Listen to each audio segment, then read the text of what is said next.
himself. This led him to cut the gold into 4 pieces. Dividing the gold into pieces made it possible to carry it, and he took the lumps of gold home. After a life of charity and other good works, he passed away to fare according to his karma. Figure. The happy and fortunate farmer. His lesson ended, the master, as Buddha, recited this stanza: when gladness fills the heart and fills the mind, when righteousness is practiced to win peace, he who so walks shall gain the victory and all the fetters will be destroyed. When he had explained awakening up to its crowning point of arahatship, he showed the connection and identified the birth by saying, in those days I myself was the man who got the treasure of gold. 57. Vanarinda Jataka, the Monkey King. This story is usually used as an example of wisdom, or panya, in Pali. However, as I have noted elsewhere, panya really means something more like discernment, as Thanissaro Bhikkhu prefers to translate it. It is problem solving. In order to do this you need a clear mind and equanimity. Who are you, O Monkey King? This story was told by the master while he was at the bamboo grove. It is about Devadatta's attempt to kill him. Being informed of Devadatta's murderous intent, the master said, "This is not the first time, monks, that Devadatta has tried to kill me. He also did this in bygone days, but he failed to work his wicked will." And so saying, he told this story of the past. Once upon a time when Brahmadatta was reigning in Benares, the Bodhisattva was born as a monkey. When he was fully grown, he was as big as a mare's foal.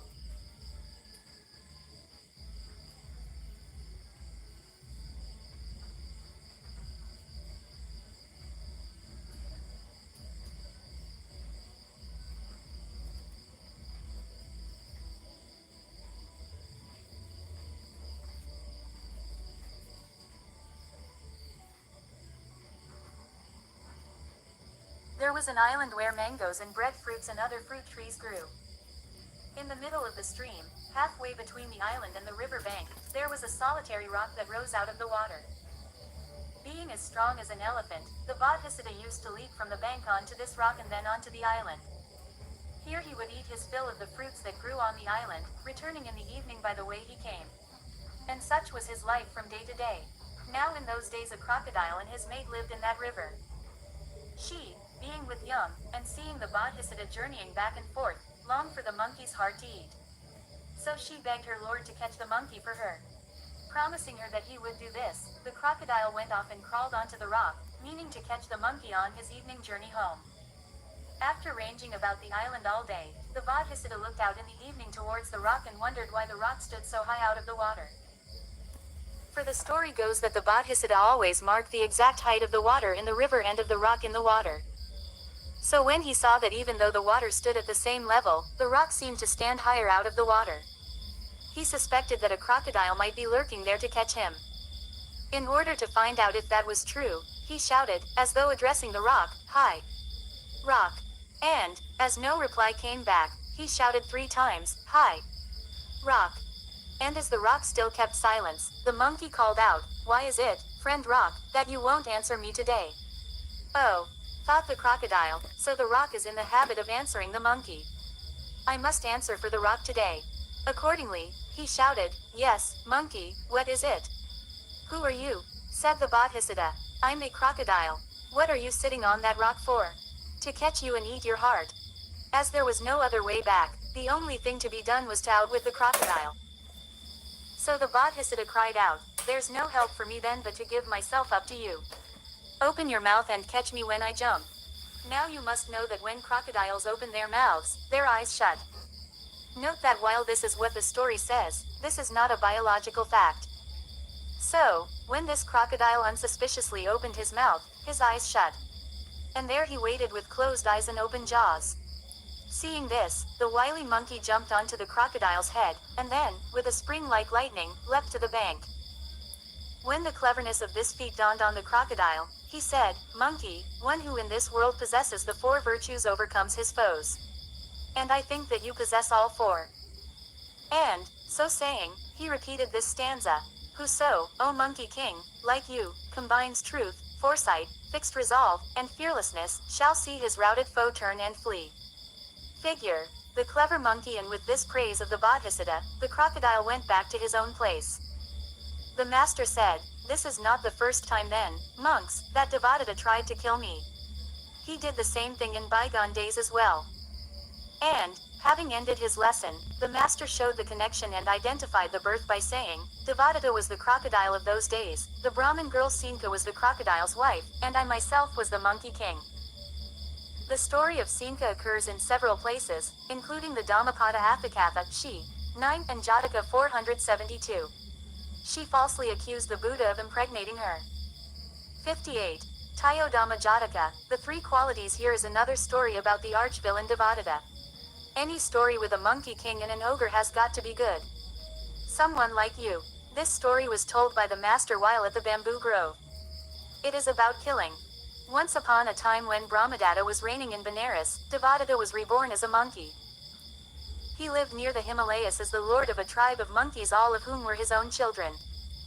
Afraid that his male children might grow up to oust him from his lordship, he used to castrate them all with his teeth. Now the Bodhisattva had been conceived as the son of this same monkey. His mother, in order to save her unborn child, stole away to a forest at the foot of the mountain. In due time she gave birth to the Bodhisattva. And when he was fully grown and had come to the age of understanding, he had the gift of marvelous strength. Where is my father? He said one day to his mother. He lives at the foot of a certain mountain, my son, she replied. And he is the king of a tribe of monkeys. Take me to see him, mother.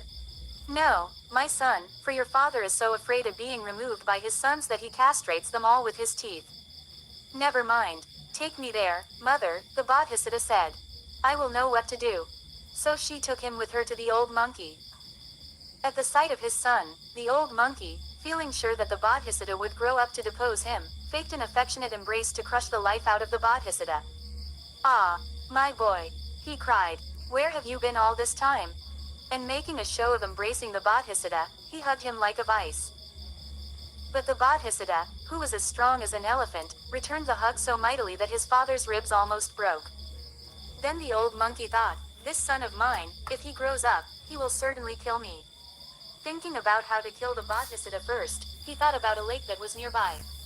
An ogre lived there who might eat him. So he said to the Bodhisattva, I'm old now, my boy, and I would like to hand the tribe over to you. Today you will be made king. In a lake nearby there are 2 kinds of water lilies that grow, 3 kinds of blue lotus, and 5 kinds of white lotus. Go and some for me. Yes, father, the Bodhisattva answered, and off he went. Approaching the lake with caution, he studied the footprints on its banks. He noticed that all of them led down to the water but none ever came back. Realizing that the lake was haunted by an ogre, he realized that his father, being unable to kill him himself, wanted the ogre to kill him. But I'll get the lotuses, he said, without going into the water at all. So he went to a dry spot, and running, he leapt from the bank. In his jump, as he was clearing the water, he plucked 2 flowers which grew up above the surface of the water, and he landed with them on the opposite bank. On his way back, he plucked 2 more in the same way. And so he made a pile of flowers on both sides of the lake. But he always kept out of the ogre's watery domain. When he had picked as many flowers as he thought he could carry, the astonished ogre exclaimed, I've lived in this lake for a long time, but I never saw even a human being so wonderfully clever. Here is this monkey who has picked all the flowers he wants, and yet he has kept safely out of range of my power. And, parting the waters aside, the ogre came up out of the lake to where the Bodhisattva stood. He said to him, O king of the monkeys, he that has 3 qualities shall have the mastery over his enemies. And you, I think, have all 3. And, so saying, he repeated this stanza in the Bodhisattva's praise. Someone like you, O monkey king, combines dexterity and valor and resource, and shall see his routed foe turn and flee. His praises ended, the ogre asked the Bodhisattva why he was gathering the flowers. My father is going to make me king of his tribe, said the Bodhisattva, and that is why I am gathering them. But someone who is so peerless should not carry flowers, exclaimed the ogre. I will carry them for you. And so he picked up the flowers and followed along behind the Bodhisattva. Figure, isn't that sweet? Seeing this from afar, the Bodhisattva's father knew that his plot had failed.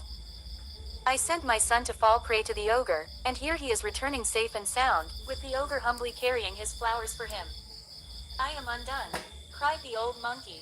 and his heart exploded into 7 pieces, and he died then and there. And all the other monkeys met together and chose the Bodhisattva to be their king. His lesson ended, the master showed the connection and identified the birth by saying, Devadatta was then the king of the monkeys, and I was his son. 59. Theravada Jataka, the stubborn drummer. There are many stories in the Pali Canon about monks and nuns who were stubborn and refused to be taught. This is one of them. Don't overdo it. This story was told by the master while at Jetavana. It is about a certain stubborn monk. When the master asked him whether it was true that he was stubborn, the monk said it was true. This is not the first time, brother, the master said, that you have shown yourself to be stubborn. You were the same in bygone times as well. And so saying, he told this story of the past. Once upon a time when Brahmadatta was reigning in Benares, the Bodhisattva was reborn as a drummer, and he lived in a village. Hearing that there was to be a festival at Benares and hoping to make money by playing his drum to the crowds of holiday makers, he went to the city with his son. There he played his drum, and he made a great deal of money. On his way home with his earnings, he had to pass through a forest that was infested with robbers. As the boy kept beating away at the drum without ever stopping, the Bodhisattva tried to stop him by saying, Don't behave like that. Only beat the drum now and again as if some great lord were passing by. But in defiance of his father's command, the boy thought the best way to frighten the robbers away was to keep beating steadily on the drum. At the first notes of the drum, the robbers scampered away thinking some great lord was passing by. But hearing the noise continue, they saw their mistake and came back to find out who it really was. Finding only 2 people, they beat and robbed them. Alas! Cried the Bodhisattva, by your ceaseless drumming you have lost all our hard-earned money. And, so saying, he repeated this stanza, Do not go too far, but learn to avoid excess. For over-drumming lost what drumming had won. Figure. The stubborn drummer. His lesson ended, the master showed the connection and identified the birth by saying, This stubborn monk was the son of those days, and I was the father. 60. Sankatamana Jataka, the conch blower. This is the next in a series about poorly behaved musicians. There's a joke in there somewhere. Especially in Tibetan Buddhism you will see the 8 auspicious symbols, of which the conch shell is one. It represents the deep, melodious sound of the Dharma. A minor but interesting point in this story is that the Buddha here is the son and the foolish musician is his father. The Buddhist tradition holds that throughout infinite time we have all been related to each other in every way possible.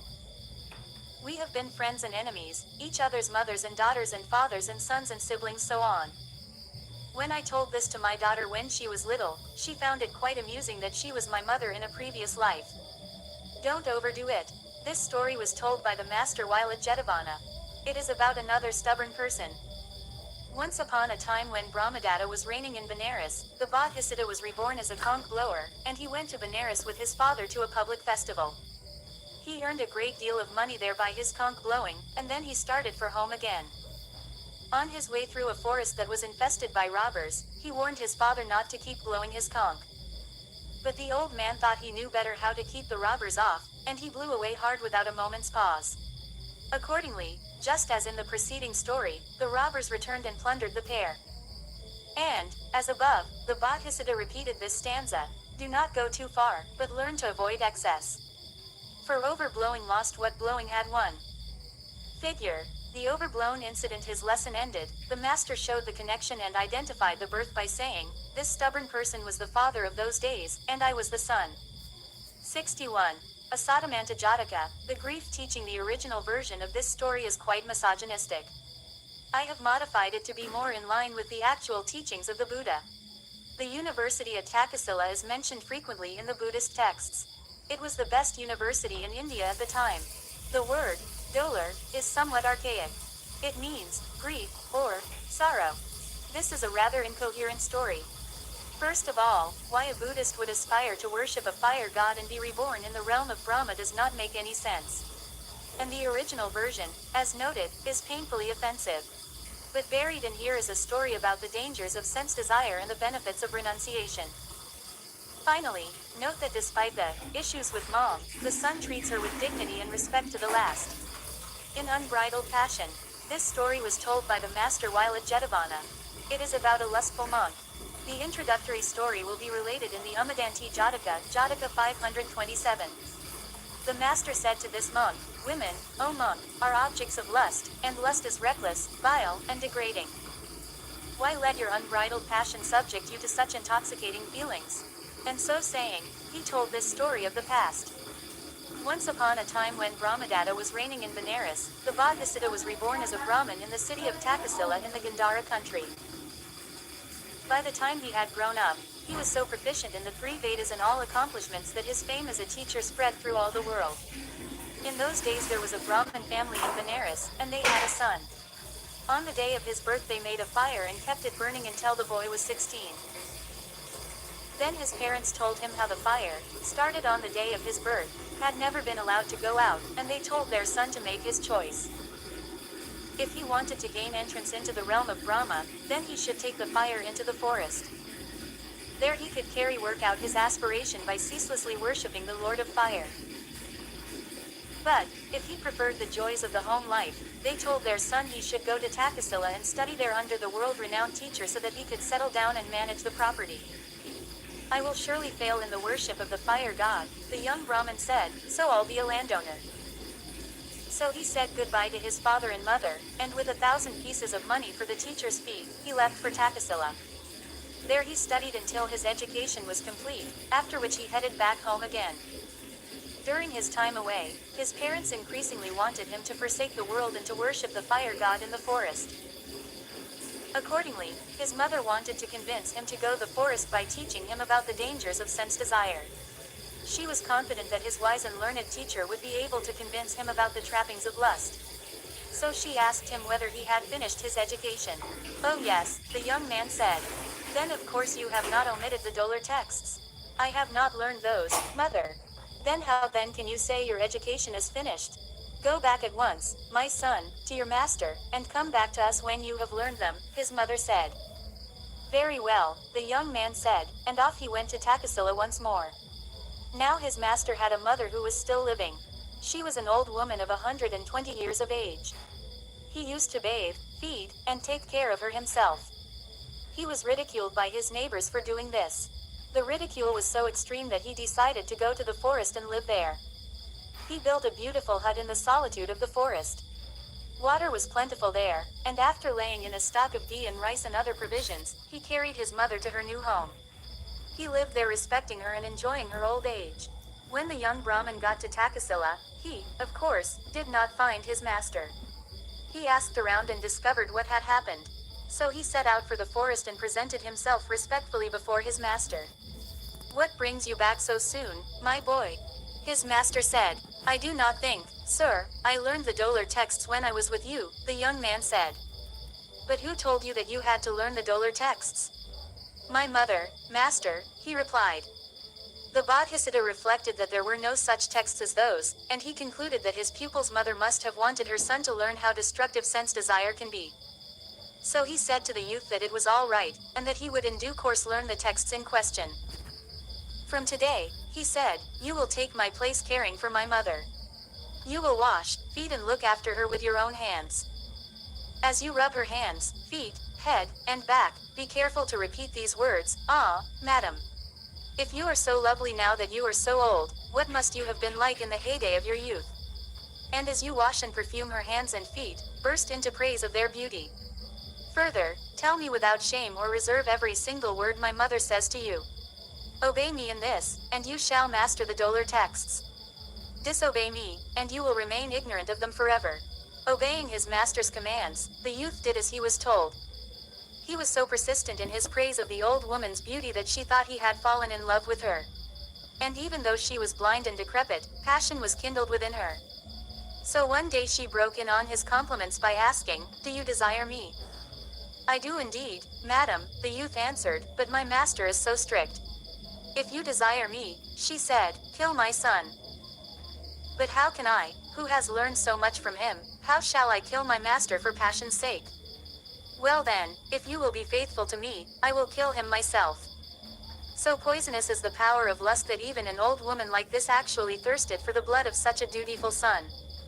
Now the young Brahmin told all this to the Bodhisattva, who commended him for reporting the matter. He studied how much longer his mother was destined to live, presumably by astrology. Finding that her destiny was to die that very day, he said, "Come, young Brahmin. I will put her to the test." So he cut down a fig tree and cut a wooden figure out of it that was about his size. He wrapped it up, head and all, in a robe and put it on his bed, tying a string to it. "Now go to my mother, and bring her an axe," he said. "Give her this string as a way to guide her steps." So the youth went to the old woman, and said, "Madam, the master is lying down indoors on his bed. I tied this string as a way to guide you. Take this axe and kill him, if you can. But you won't abandon me, will you?" She said. "Why would I?" he replied. So she took the axe, and, rising up with trembling limbs, groped her way along by the string until she thought she felt her son. Then she bared the head of the figure, and, thinking to kill her son at a single blow, brought the axe down right on the figure's throat, only to learn by the thud that it was wood. Figure. Issues with mom. "What are you doing, mother?" The Bodhisattva said. With a shriek that she was betrayed, the old woman fell dead to the ground. For, says tradition, it was fated that she should die at that very moment and under her own roof.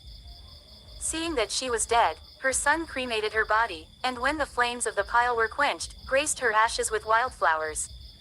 Then with the young Brahmin he sat at the door of the hut and said, "My son, there is no such passage as the Dolar text. It is lust that is the embodiment of depravity. And when your mother sent you back to me to learn the Dolar texts, her object was that you should learn how dangerous lust is. You have now witnessed with your own eyes lust's wickedness, and from that you can see how vile it is."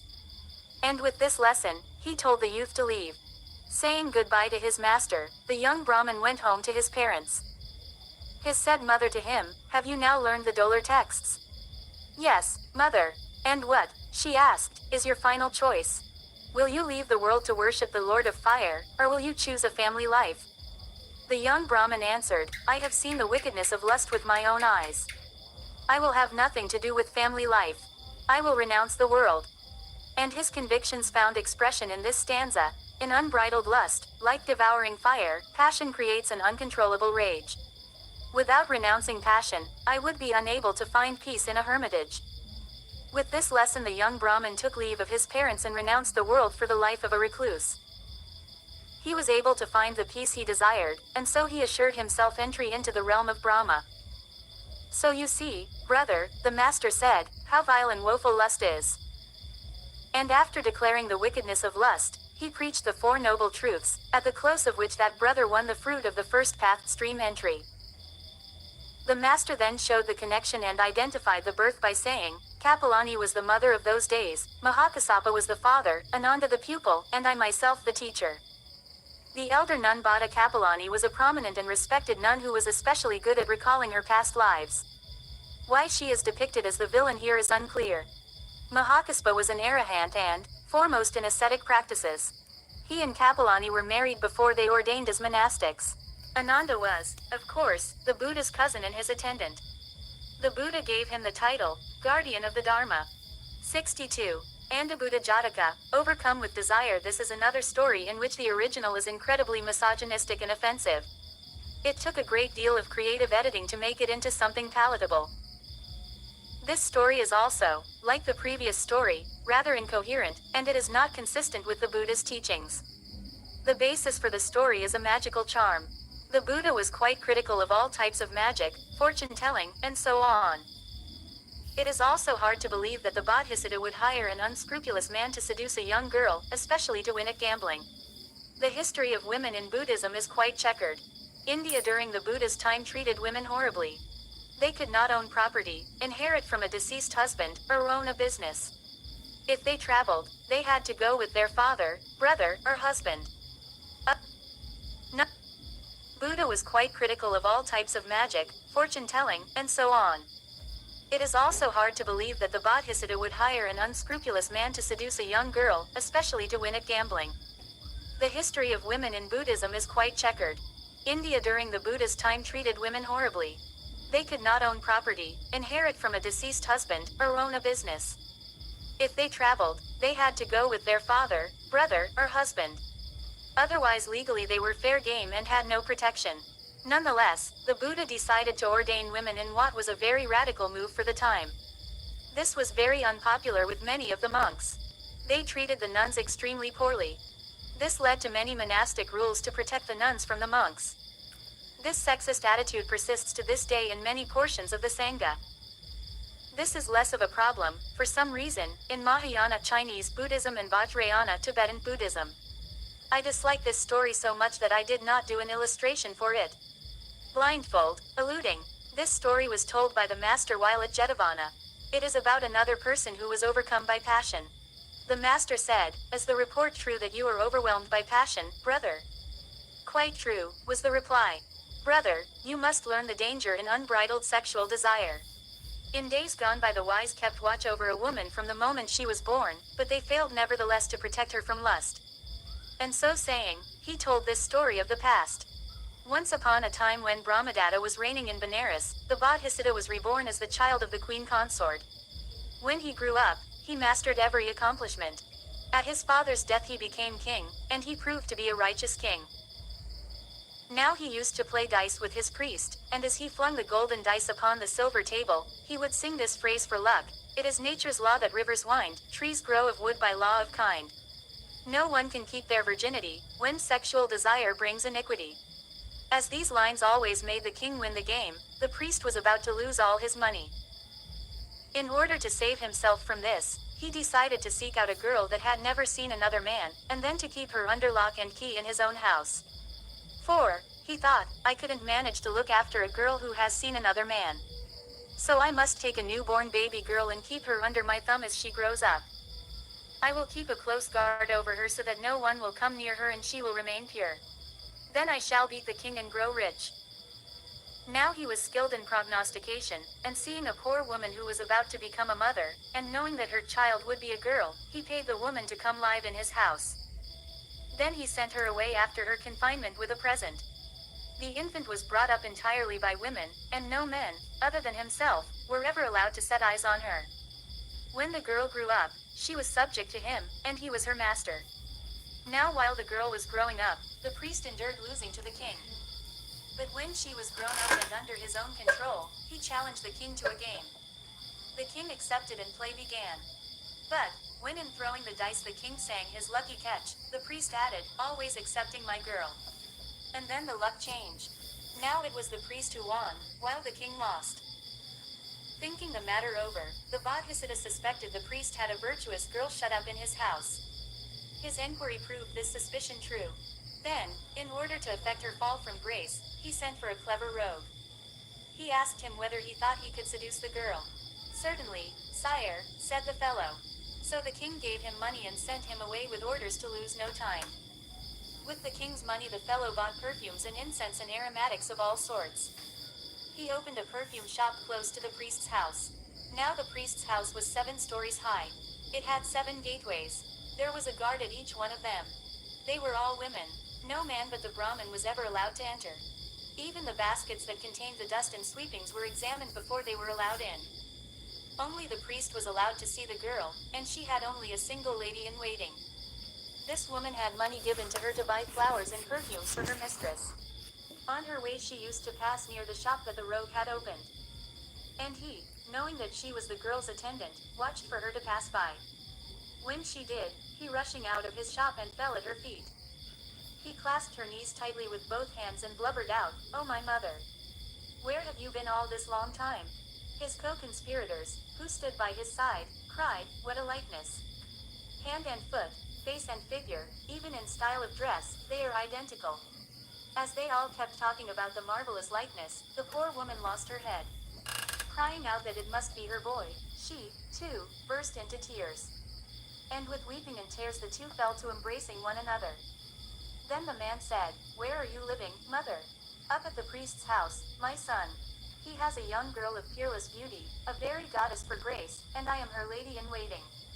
"And where are you going now, mother?" "To buy her perfumes and flowers." "Why go elsewhere for them? Come to me for them in future," he said. And he gave the woman betel, perfume, and so forth, and all kinds of flowers, refusing all payment. Struck with the quantity of flowers and perfumes that the lady in waiting brought home, the girl asked why the Brahmin was so pleased with her that day. "Why do you say that, my dear?" asked the old woman. "Because of the quantity of things you have brought home." No, it isn't that the Brahmin was free with his money, the old woman said, for I got them at my son's.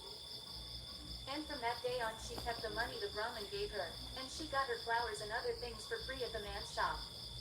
A few days later the rogue pretended to be sick, and he took to his bed. So when the old woman came to the shop and asked for her son, she was told he had been taken ill. Rushing to his side, she fondly stroked his shoulders as she asked what ailed him. But he made no reply. Why don't you tell me, my son?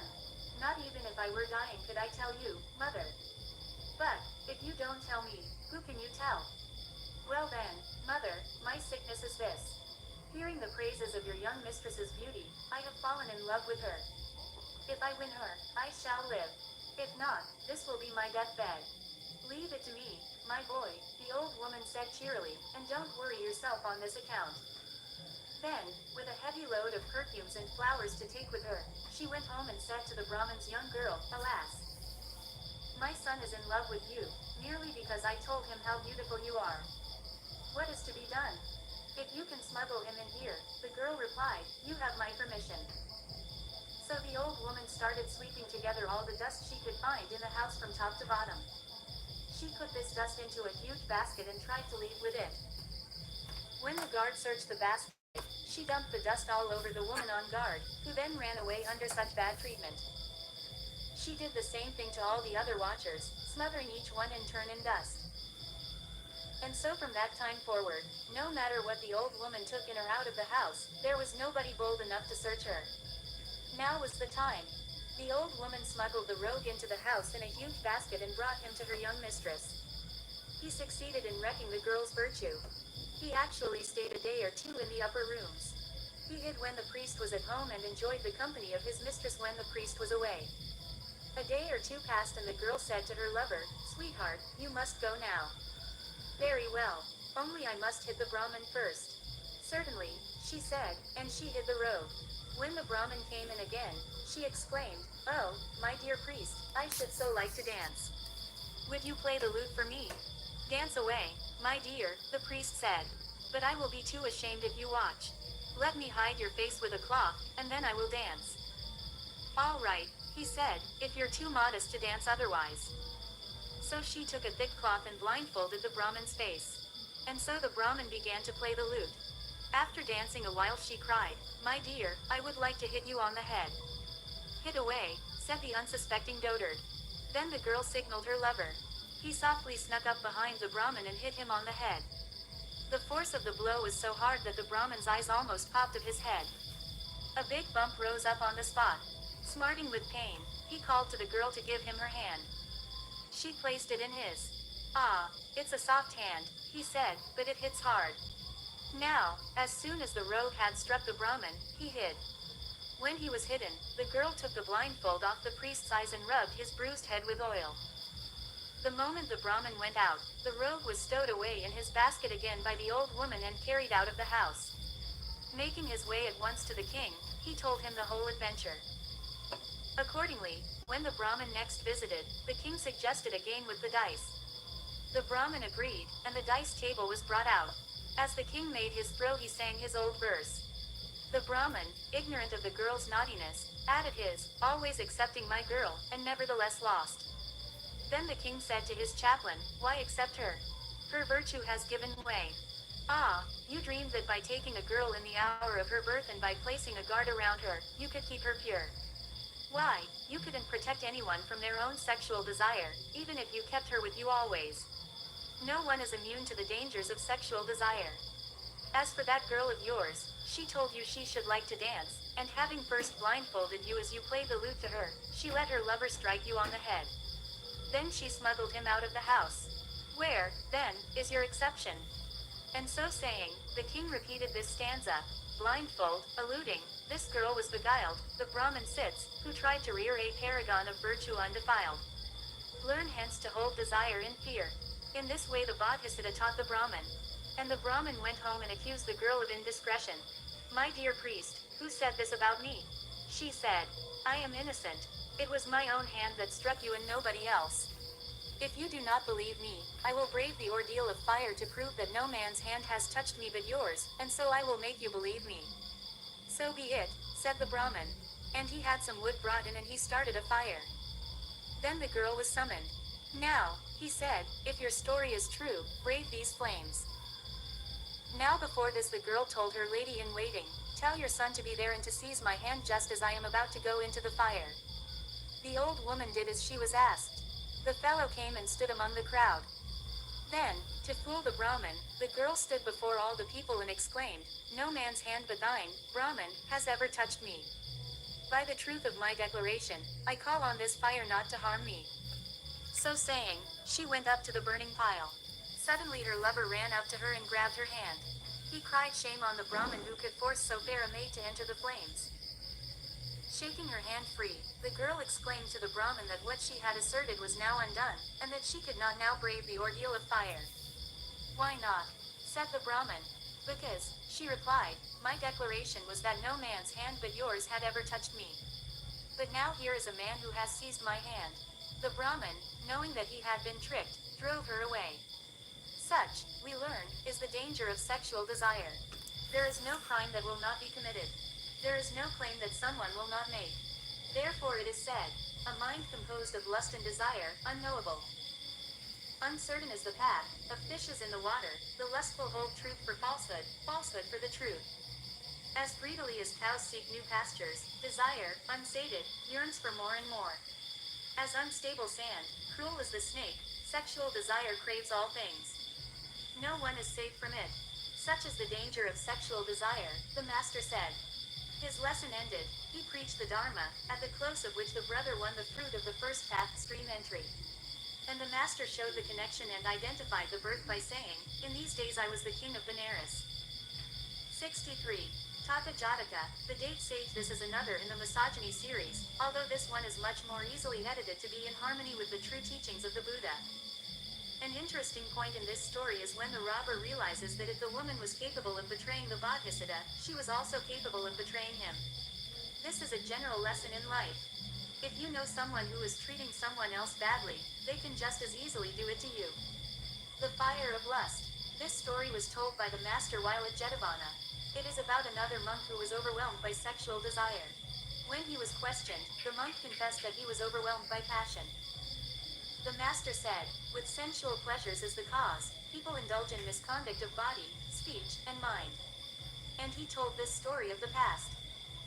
Once upon a time when Brahmadatta was reigning in Benares, the Bodhisattva, who had chosen to live as a recluse, built a hermitage for himself by the banks of the Ganges. There he won the attainments, the jhanas, and the higher knowledges. These are supernormal powers, but not awakening, and so he lived in the bliss of insight. In those days the Lord High Treasurer of Benares had a fierce and cruel daughter. She was known as Lady Wicked. She used to abuse and beat her servants and slaves. One day they took their young mistress to enjoy herself in the Ganges. The girls were playing in the water when the sun set, and a great storm burst upon them. Everyone there ran away. The girls' attendants exclaimed, now is the time to see the last of this creature. They threw her into the river and ran off. The rain poured down in torrents. The sun set, and darkness came. When the attendants reached home without their young mistress, they asked where she was. They replied that she had gotten out of the Ganges, but that they did not know where she had gone. The family searched for her, but they could not find any trace of the missing girl. Meantime she was screaming loudly and was being swept down the swollen river. At midnight she approached where the Bodhisattva lived in his hermitage. Hearing her cries, he thought to himself, that's a woman's voice. I must rescue her from the water. So he took a torch of grass and by its light was able to find her in the stream. Don't be afraid, don't be afraid, he shouted cheerily. He waded in, and thanks to his vast strength like that of an elephant, he brought her safely to land. Then he made a fire for her in his hermitage and set out delicious fruits of many kinds for her. When she had eaten he asked, where is your home, and how did you fall in the river? The girl told him all that had happened. Live here for the time being, he said, and he settled her in to live in his hermitage. For the next 2 or 3 days he lived outside in the open air. At the end of that time he told her that it was time for her to leave. However, she was determined to make the recluse fall in love with her, and she would not go. As time went by, she so worked on him by her charm and beauty so that he lost his insight. For some time they continued to live in the forest. But she did not like living in solitude, and she wanted to be taken back among people.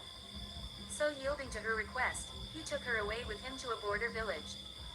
There he supported her by selling dates, and so he was called the date sage. In the original Pali this is a pun. The Pali word for date is taka, which also means logic. The villagers also paid him to teach them what were lucky and unlucky seasons again, presumably through astrology, and they gave him a hut to live in at the entrance to their village. Now the border was harassed by robbers from the mountains. One day they raided the village where the pair lived and looted it. They made the poor villagers pack up their belongings, and off they went. They took the treasurer's daughter with them. Once they arrived, they let everybody else go free. But because the girl was so beautiful, she became the wife of the chief robber. When the Bodhisattva learned this, he thought to himself, she will not endure living away from me. She will escape and come back to me. And so he lived on, waiting for her to return. Meantime, she was very happy with the robbers. She was afraid that the date sage would come to take her away. I would feel more secure, she thought, if he were dead. I must send a message to him pretending to love him, and in that way I can entice him here to his death. So she sent a messenger to him with the message that she was unhappy, and that she wanted him to take her away. In his faith in her, he set out immediately. He came to the entrance of the robbers' village where he sent a message to her. To run away now, my husband, she said, would only cause the robbers to kill us both. Let us wait until night. So she took him and hid him in a room. When the robber came home that night and was consumed with alcohol, she said to him, "Tell me, love, what would you do if your rival were in your power?" He said he would do this and that to him. "Perhaps he is not as far away as you think," she said. "He is in the next room." Seizing a torch, the robber rushed in and seized the Bodhisattva and beat him about the head and body to his heart's content. Amid the blows the Bodhisattva made no cry, only murmuring, "Cruel ingrate. Slanderous traitor." And this was all he said. And when the Bodhisattva had been beaten, bound, and laid by the heels, the robber finished his supper and lay down to sleep. In the morning, when he had slept off his overnight debauchery, he started to beat the Bodhisattva again. And again the Bodhisattva made no cry but kept repeating the same 4 words. And the robber was struck with this and asked why, even when beaten, he kept saying that. "Listen," said the date sage, "and you shall hear. Once I was a recluse living in the solitude of the forest, and there I won insight. And I rescued this woman from the Ganges. I helped her in her time of need, and by her charm and beauty I fell from my accomplishments. Then I left the forest and supported her in a village where she was carried off by robbers. Then she sent me a message saying that she was unhappy and that she wanted me to come and take her away. Now she has made me fall into your hands. That is why I say, cruel ingrate. Slanderous traitor." This got the robber to reflect. He thought, if she can feel so little for someone who was so good to her and has done so much for her, what wouldn't she do to me? She must die. So having reassured the Bodhisattva and having awakened the woman, he set out, sword in hand. He pretended that he was about to kill him outside the village. Then telling her to hold the date sage, he drew his sword and split the woman in 2. Then he bathed the date sage from head to foot, and for several days fed him with delicacies to his heart's content. Figure, explaining the betrayal, "Where do you plan to go now?" said the robber at last. "The world," answered the sage, "has no pleasures for me. I will become a recluse once more and go back to my hut in the forest." "Then I, too, will become a recluse," exclaimed the robber. So both became recluses together. They lived in the hermitage in the forest, where they both won the higher knowledges and the attainments. And when life ended, they entered the realm of Brahma. After telling these 2 stories, the master showed the connection, by reciting, as the Buddha, this stanza, "Burning with the fire of lust, passion is the sower of dissension and strife. Then, brother, tread the path of holiness, and you will not fail to find bliss." His lesson ended, the master preached the 4 noble truths, at the close of which the passionate monk won the fruit of the first path. Also, the master identified the birth by saying, "Ananda was the robber chief of those days, and I myself was the date sage." 64.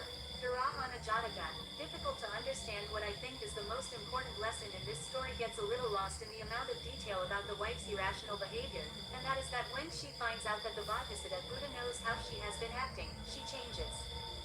In the Buddha's teaching there is the notion of healthy shame. This is not shame that you use to browbeat yourself. It is the kind of shame that encourages you to behave well. You think you know. This story was told by the master while at Jetavana. It is about a lay follower. Tradition says that there was a lay follower who lived at Savatthi. He was established in the three gems and the five precepts, a devout lover of the Buddha, the Dharma, and the Sangha. But his wife was a sinful and wicked woman. On days when she did something wrong, she was as meek as a slave girl bought for 100 pieces. On days when she did not do anything wrong, she played the matriarch, passionate and tyrannical. The husband did not understand her. She worried him so much that he did not go to wait on the Buddha. One day he went to see the Buddha with perfumes and flowers, and he took his seat after due salutation. The master said to him, "Why is it, lay brother, that you have not come to see the Buddha for 7 or 8 days? My wife, sir, is like a slave girl bought for 100 pieces one day, while on another day she is a passionate and tyrannical mistress. I cannot make her out. It is because she has worried me so that I have not been to wait upon the Buddha." Now, when he heard these words, the master said, "Why, lay brother, you have already been told by the wise and good of bygone days that it is hard to understand the nature of the untrained mind." And he went on to think, but his previous existences have come to be confused in his mind, so that he cannot remember. And so saying, he told this story of the past. Once upon a time when Brahmadatta was reigning in Benares, the Bodhisattva was reborn as a teacher of worldwide fame. He had 500 young Brahmins studying under him. One of these pupils was from a foreign land. He fell in love with a woman and made her his wife.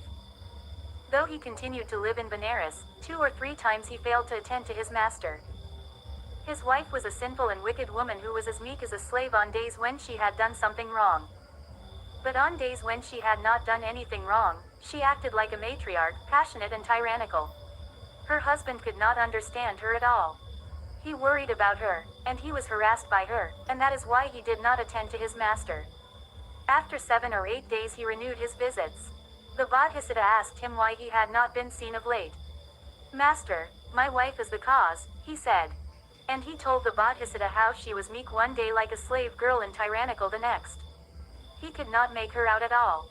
And he had been so worried and harassed by her shifting moods that he had stayed away. "Precisely so, young Brahmin," the Bodhisattva said.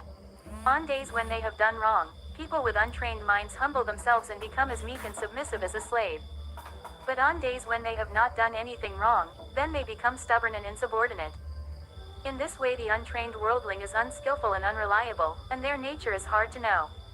No attention should be given to their likes or to their dislikes." And so saying, the Bodhisattva repeated for the edification of his pupil this stanza: "If you think someone loves you, do not be glad. If you think someone does not love you, do not grieve. Unknowable, uncertain as the path of fishes in the water, the wild mind proves capricious." Such was the Bodhisattva's instruction to his pupil, who paid no heed to his wife's mood changes after that. And she, hearing that her misconduct had come to the ears of the Bodhisattva, stopped her unwholesome behavior from that time forward.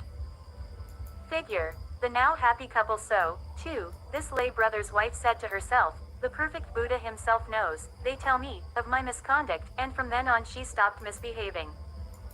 His lesson ended, the master preached the 4 noble truths, at the close of which the lay brother won the fruit of the first path. Then the master showed the connection and identified the birth by saying, "This husband and wife were also the husband and wife of those days, and I was the teacher." 65.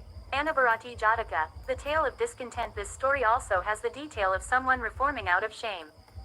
But it also gives the lesson of the futility of becoming upset with people whose minds are wild and untrained. It is to be expected that they will behave foolishly. So rather than getting upset, treat such cases with equanimity. Like highways. This story was told by the master while at Jetavana. It is about another layman similar to the last story. This man, when he discovered his wife's misconduct, argued with her. As a result, he was so upset that for 7 or 8 days he did not visit the Buddha. One day he came to the monastery, bowed to the Blessed One and took his seat. Being asked why he had been absent for 7 or 8 days, he replied, "Sir, my wife has misbehaved, and I have been so upset about her that I did not come." "Lay brother," the master said, "long ago the wise and good told you not to be angry when a fool misbehaves. But you have forgotten this lesson in equanimity because you have forgotten that rebirth." At the lay brother's request, he told this story of the past. Once upon a time when Brahmadatta was reigning in Benares, the Bodhisattva was a teacher of worldwide reputation, just as in the previous story. And a pupil of his, finding his wife unfaithful, was so upset by this discovery that he stayed away for some days. One day he was asked by his teacher why he had been away, and he confessed what had happened. Then his teacher said, "My son, there is refuge in the wild mind. And therefore wise men, knowing this uncertainty, avoid fellowship with fools." And so saying, he repeated this stanza for his pupil's sake. Like highways, rivers, courtyards, hostelries, or taverns, which to all alike extend one universal hospitality, is the untrained mind, and wise people never stoop to anger at the frailty and a fool's wickedness. Such was the instruction that the Bodhisattva gave to his pupil, who after that grew equanimous to what fools did. As for his wife, she was so shamed by hearing that the teacher knew how she had behaved, that she stopped her misconduct. Figure. The reformed lay follower, so too that layman's wife, when she heard that the master knew what she was, stopped her misconduct. His lesson ended, the master preached the Four Noble Truths, at the close of which the lay disciple won the fruit of the first path. Also the master showed the connection and identified the birth by saying, "This husband and wife were also the husband and wife of those days, and I was the Brahman teacher." 66. Muddalakana Jataka, the delicate quality. This is a lovely tale. It is one in which our hero, the Bodhisattva, is overcome by sexual desire and falls from grace. However, his benefactor, the king, and the queen set him back on the proper path. The real hero of this story is the queen, who finds a way to restore the recluse's virtue by essentially annoying him back into his senses. Until gentle heart was mine. This story was told by the master while at Jetavana. It is about overwhelming sexual desire. Tradition says that a young gentleman of Savatthi, on hearing the Dharma preached by the master, gave his heart to the Buddha, the Dharma, and the Sangha. Renouncing the world for the life of a monk, he trained in the Noble Eightfold Path, practiced mindfulness, and never failed to keep in mind the theme he had chosen for meditation. One day, while he was on his alms round in Savatthi, he saw a beautiful woman in provocative clothing. For the sake of sensual pleasure, he lost his mindfulness and stared at her. Passion was stirred within him. He became like a fig tree felled by the axe. From that day on, under the spell of passion, he lost all of his resolve in the training of his mind and his body. Like a brutal beast, he took no joy in the Dharma, and as a result his nails and hair grew long and his robes began to grow foul. When his friends in the Sangha became aware of his troubled state of mind, they said, "Why, sir, has your commitment to the path changed?" "My joy is gone," he said. Then they took him to the master, who asked them why they had brought that monk there against his will. "Because, sir, his joy in the practice is gone. Is that true, brother?" "It is, blessed one." "What has troubled you?" "Sir, I was on my alms round when, losing my mindfulness, I saw a woman, and passion was stirred within me. Therefore am I troubled." Then the master said, "It is not surprising, brother, that when you lost your mindfulness, you were stirred by passion by looking at a beautiful woman. Why, in bygone times, even those who had won the 5 higher knowledges, supernormal powers, and the 8 attainments jhanas, those who by the might of insight had quelled their passions, whose hearts were purified and whose feet could walk the skies, yes, even bodhisattvas, through losing their mindfulness and looking at a beautiful woman, lost their insight, were stirred by passion and came to great sorrow. Passion is like a wind that can overturn Mount Sinai, the mythological center of the earth, much less a bare hillock no bigger than an elephant, or a wind that can uproot a mighty apple tree like a bush on the face of a cliff, or a wind that can dry up a vast ocean, much less a tiny pond. If passion can breed folly in the supremely enlightened and pure-minded bodhisattvas, you should not be ashamed of being overcome by it. Why, even purified beings are led astray by passion, and those advanced to the highest honor come to shame. And so saying, he told this story of the past. Once upon a time when Brahmadatta was reigning in Benares, the Bodhisattva was born into a rich Brahmin family in the Kasi country. When he was grown up and had finished his education, he renounced all sense desire. Forsaking the world for a hermit's life, he went to live in the solitude of the Himalayas. There, by due fulfillment of all preparatory forms of meditation, he attained the higher knowledges and the ecstatic attainments, and so lived his life in the bliss of mystic insight. Lack of salt and vinegar brought him one day to Benares, where he took up his quarters in the king's pleasure garden. On the next day, after seeing to his bodily needs, he folded up the red suit of bark which he commonly wore, threw a black antelope skin over one shoulder, knotted his tangled hair in a coil on the top of his head, and with a yoke on his back from which hung 2 baskets, he set out on his alms round. Coming to the palace gates on his way, the king was so impressed by his demeanor that his majesty invited him in. So the recluse was seated on a couch of great splendor and fed with abundance of the finest food. And when he thanked the king, he was invited to live in the pleasure garden. The recluse accepted the offer, and for 16 years he lived there, inspiring the king's household and accepting the king's generosity. Now one day the king went to the border to put down an uprising. But before he started, he told his queen, whose name was Gentle Heart, to tend to the needs of the holy man. So after the king's departure, the Bodhisattva continued to go to the palace when he pleased. One day Queen Gentle Heart got a meal ready for the Bodhisattva. But because he was late, she tended to her personal grooming. After bathing in perfumed water, she dressed herself in all her splendor and lay down, awaiting his coming, on a little couch in the spacious chamber. Waking from the rapture of insight and seeing how late it was, the Bodhisattva transported himself through the air to the palace. Hearing the rustling of his bark robe, the queen got up quickly to receive him. In her hurry to rise, her tunic slipped down so that her beauty was revealed to the ascetic as he entered the window. At the sight, in violation of his virtue, he looked with pleasure at the marvelous beauty of the queen. Lust was kindled within him. He was like a tree felled by an axe. At once all insight deserted him, and he became like a crow with its wings clipped. Clutching his food, still standing, he did not eat. He went back to his hut in the pleasure garden, trembling with desire.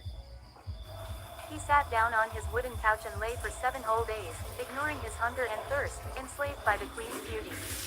His heart was burning with lust. On the 7th day the king came back from pacifying the border. After passing in a triumphant procession around the city, he entered his palace. Then, wishing to see the recluse, he went to the pleasure garden. There he found the Bodhisattva lying on his couch in the hut. Thinking the holy man had been taken ill, the king, after first having the hut cleaned out, asked as he stroked the sufferer's feet, what ailed him. "Sire, my heart is shackled by lust." "That is my ailment." "Lust for whom?" "For Gentle Heart, sire." "Then she is yours. I give her to you," the king said. Then he went with the recluse to the palace. He told the queen to dress herself in all her splendor, and he gave her to the Bodhisattva. But as he was giving her away, the king implored the queen to put forth her best effort to save the holy man. "Fear not, sire," said the queen. "I will save him." So the recluse left the palace with the queen.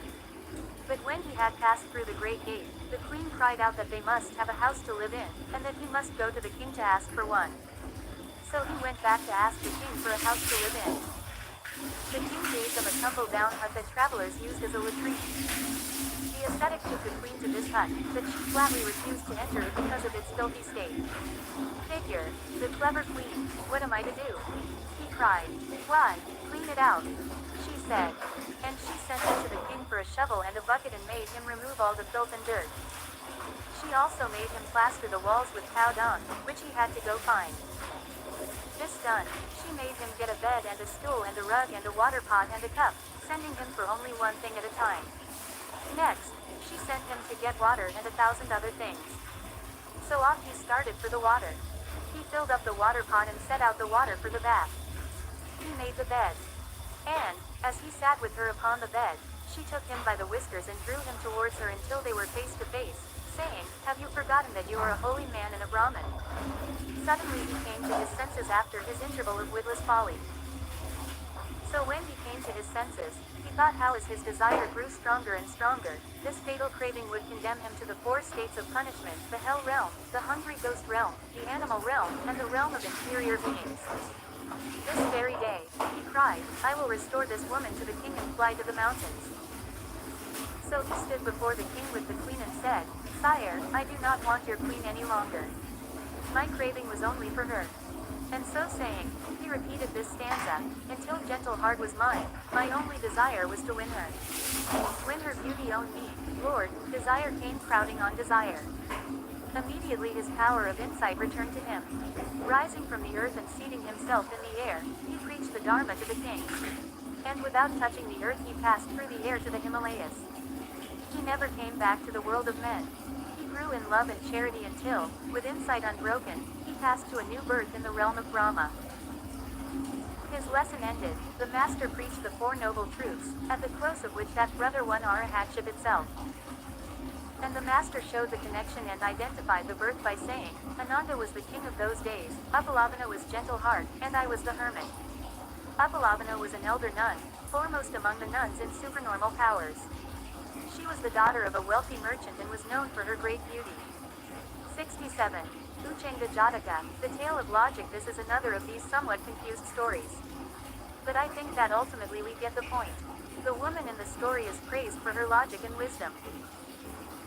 There may also be overtones of Indian values, where the family is the most important thing in your life, although the son might be wondering about mother issues.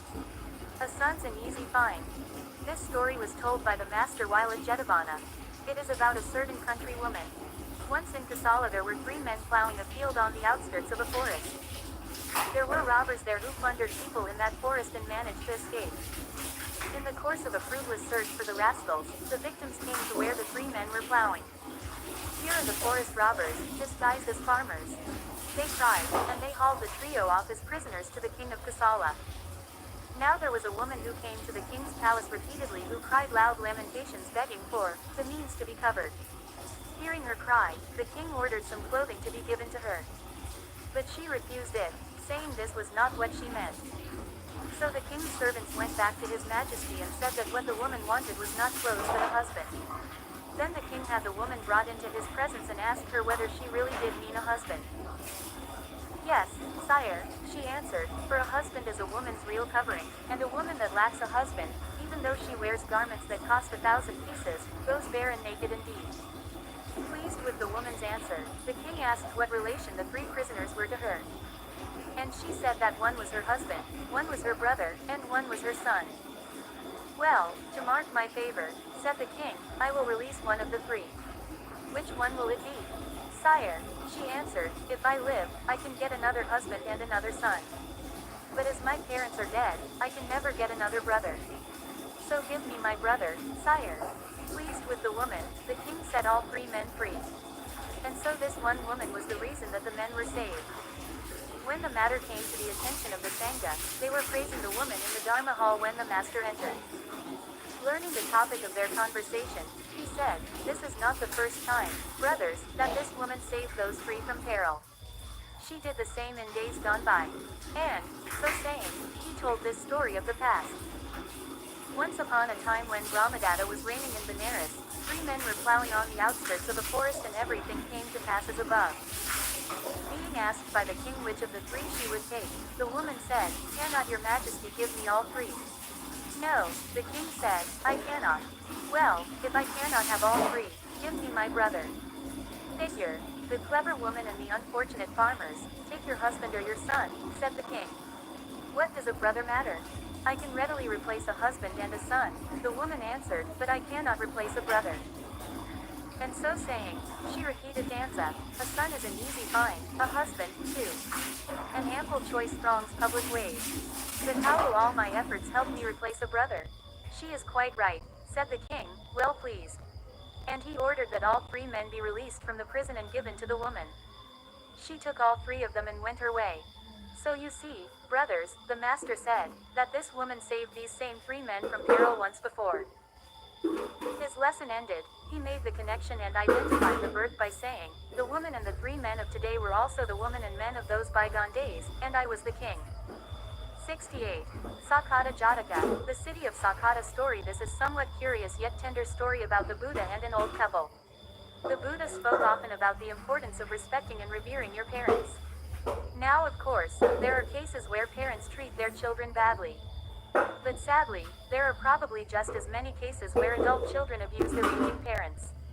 Perhaps our culture could do with a little more of the kind of parent-child respect demonstrated in the story. The tender way in which the Buddha treats the apparently delusional old couple is quite touching. There is also a lesson in here about our instincts. We are sometimes inexplicably drawn to certain people. We have an instant connection and ease with some people. It does not happen often, but it does happen. I think the story is suggesting that we trust those instincts. They may be karmic bonds from previous lives, and such bonds should be honored. The final touch in this story is that after hearing the Buddha teach, the elderly couple attains the second stage of awakening as once returners. His debt to them is complete. The man on whom you rest your mind. This story was told by the master while he was at Uddiyana. It is about a certain Brahmin. Tradition says that when the Blessed One entered the city of Saketa with his disciples, an old Brahmin of that place, who was going out, met him at the gate. Falling at the Buddha's feet and clasping him by the ankles, the old man cried, "Son, is it not the duty of children to cherish the old age of their parents? Why have you not let us see you all this long time? At last I have seen you. Come, let your mother see you too." So saying, he took the master with him to his house. There the master sat on the seat prepared for him with his disciples seated around him. Then the Brahmin's wife came, and she too fell at the feet of the Blessed One, crying, "My son, where have you been all this time? Is it not the duty of children to comfort their parents in their old age?" Then she called to her sons and daughters that their brother had come, and they saluted the Buddha as well. In their joy the aged couple showed great hospitality to their guests. After his meal, the master recited the Sutta on old age, the Hara Sutta, which is discourse 4.6 in the Sutta Nipata to the old people. When he finished, both the husband and the wife won the fruition of the second path once returner. Then rising up from his seat, the master went back to Uddiyana. Figure. The Buddha teaches the elderly couple meeting together in the Dharma hall. The monks fell to talking about this event. It was urged that the Brahmin must have been well aware that Suddhodana was the father and Mahamaya the mother of the Buddha. Yet nonetheless, he and his wife had claimed the Buddha as their own son, and they did so with the master's consent. What could it all mean? Hearing their talk, the master said, "Monks, the aged pair were right in claiming me as their son." And so saying, he told this story of the past. "Brothers, in ages past this Brahmin was my father in 500 successive births. He was my uncle for the same number of rebirths, and in 500 more he was my grandfather. And in 1500 successive births his wife was respectively my mother, my aunt, and my grandmother. So I was brought up in 1500 births by this Brahmin and in 1500 by his wife." Having told of these 3000 births, the master, as Buddha, recited this stanza, "The man on whom your mind rests, with whom your heart is pleased at first sight, place your trust in him." His lesson ended, the master showed the connection and identified the birth by saying, "This Brahmin and his wife were the husband and wife in all those existences, and I was the child." 69. Visavantajataka, the viper. In many of these stories we are reminded that these are events that took in previous lives while the Buddha and his disciples were still working their way up the path to awakening. In this story we see what can be a commendable quality, and that is resolve. But we also see Sariputta as a poisonous snake using his resolve to do great harm. Most people are like that. We have a combination of qualities. Some of these qualities can be either useful or harmful. The object is to use these qualities in a beneficial way, then to also cultivate good qualities like compassion and wisdom and to abandon our unwholesome qualities. May shame. This story was told by the master while at Jetavana. It is about Sariputta, the commander of the Dharma. Tradition says that there was a time when the elder used to eat a certain kind of cakes. As a result, people came to the monastery with many of them for the Sangha. After the monks had all eaten their fill, there were still many left over. The givers of the cakes said, "Sirs, take some for the monks who are away in the village." Just then a youth, who was the elder's co-resident, was away in the village. They saved a portion for him. But when he did not return, and they felt that it was getting very late, monastics are not allowed to eat after noon or to store food for the next day, this portion was given to the elder. When Sariputta ate this portion, the youth finally arrived. Accordingly, the elder explained what had happened to him, saying, "Sir, I have eaten the cakes that were set aside for you." "Ah," was the rejoinder, "we all have a sweet tooth." The great elder was very troubled by this. From this day forward, Sariputta exclaimed, "I vow never to eat these cakes again." And from that day forward, so tradition says, the elder Sariputta never touched those cakes again. This abstention became a matter of common knowledge in the Sangha, and the monks talked about it in the Dharma hall. The master said, "What are you talking about, brothers, as you sit here?" When they told him, he said, "Brothers, when Sariputta gives something up, he never goes back to it again, even if his life is at stake. And so saying, he told this story of the past. Once upon a time, when Brahmadatta was reigning in Benares, the Bodhisattva was born into a family of doctors skilled in curing snake bites. And when he grew up, he practiced this for a livelihood. One day someone was bitten by a snake, and his relatives quickly fetched the doctor. The Bodhisattva said, "Shall I extract the venom with the usual antidotes, or should we catch the snake and make it suck its own poison out of the wound?" "Have the snake caught and make it suck the poison out," they said. So, he had the snake caught. He asked the creature, "Did you bite this man?" Figure, the physician and the stubborn snake. "Yes, I did," was the answer. "Well then, suck your own poison out of the wound." "What? Take back the poison I have once shed." The snake cried, "I have never done this, and I never will." Then the doctor made a fire with wood, and he said to the snake, "Either you suck the poison out or into the fire you go. Even though I will be doomed by the flames, I will not take back the poison I shed," the snake said, and he repeated the following stanza, "May shame be on the poison which, once shed, to save my life, I swallow down again. More welcome death than life bought with weakness." With these words, the snake moved towards the fire. But the doctor barred its way and drew out the poison with medicines and charms so that the man was well again. Then he taught the precepts to the snake and set it free, saying, "From here on, do not harm anyone." And the master went on to say, "Brothers, when Sariputta has once parted with anything, he never takes it back again, even though his life is at stake." His lesson ended, he showed the connection and identified the birth by saying, "Sariputta was the snake of those days, and I was the doctor." 70. Kadala Jataka, the spade is noted in the text. This story probably came well after the Buddha died. The Abhidhamma was composed well after the Buddha's time. The Abhidhamma is the third set of texts in the Pali Canon after the Sutta Pitaka and the Vinaya. It is only part of the Theravada tradition, and that distinction only came in the first millennium. Also, the notion that a monk could disrobe and then reordain came much later, and was also only part of the Theravada tradition. In most schools of Buddhism, you cannot reordain if you disrobe. However, in places like Thailand, temporary ordination is the norm among young men there. It is something of a rite of passage. Reordination is also common in Thailand. The Conquest. This story was told by the master while at Jetavana. It is about the elder Siddhartha Sariputta. This is not the elder Sariputta. He is said to have been a young man from a good family in Savatthi. One day when he was on his way home from plowing, he went into the monastery. Here an elder monk gave him some wonderful food, rich and sweet, from his bowl. This made him think to himself, "Day and night I am working away with my hands at many different tasks, yet I never taste food so sweet. I must become a monk myself." So he joined the Sangha.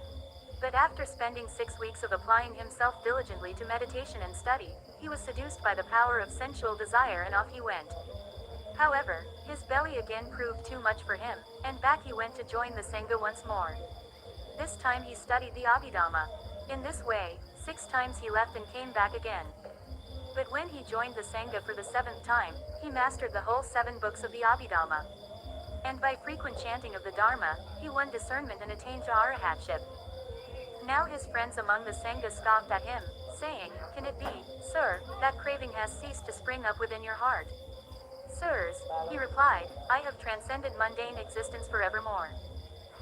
His having won Arahatship, a discussion arose in the Dharma hall as follows. "Sirs, while all the time he was destined to attain the glories of Arahatship, 6 times Siddhartha Sariputta renounced the Sangha." Truly, the unconverted state is very enticing. Returning to the Dharma hall, the master asked what they were discussing. Being told, he said, "Monks, the worldling's heart is light and hard to curb. Material things attract it and hold it fast. When it is held so fast, it cannot be easily released. The mastery of the heart is excellent.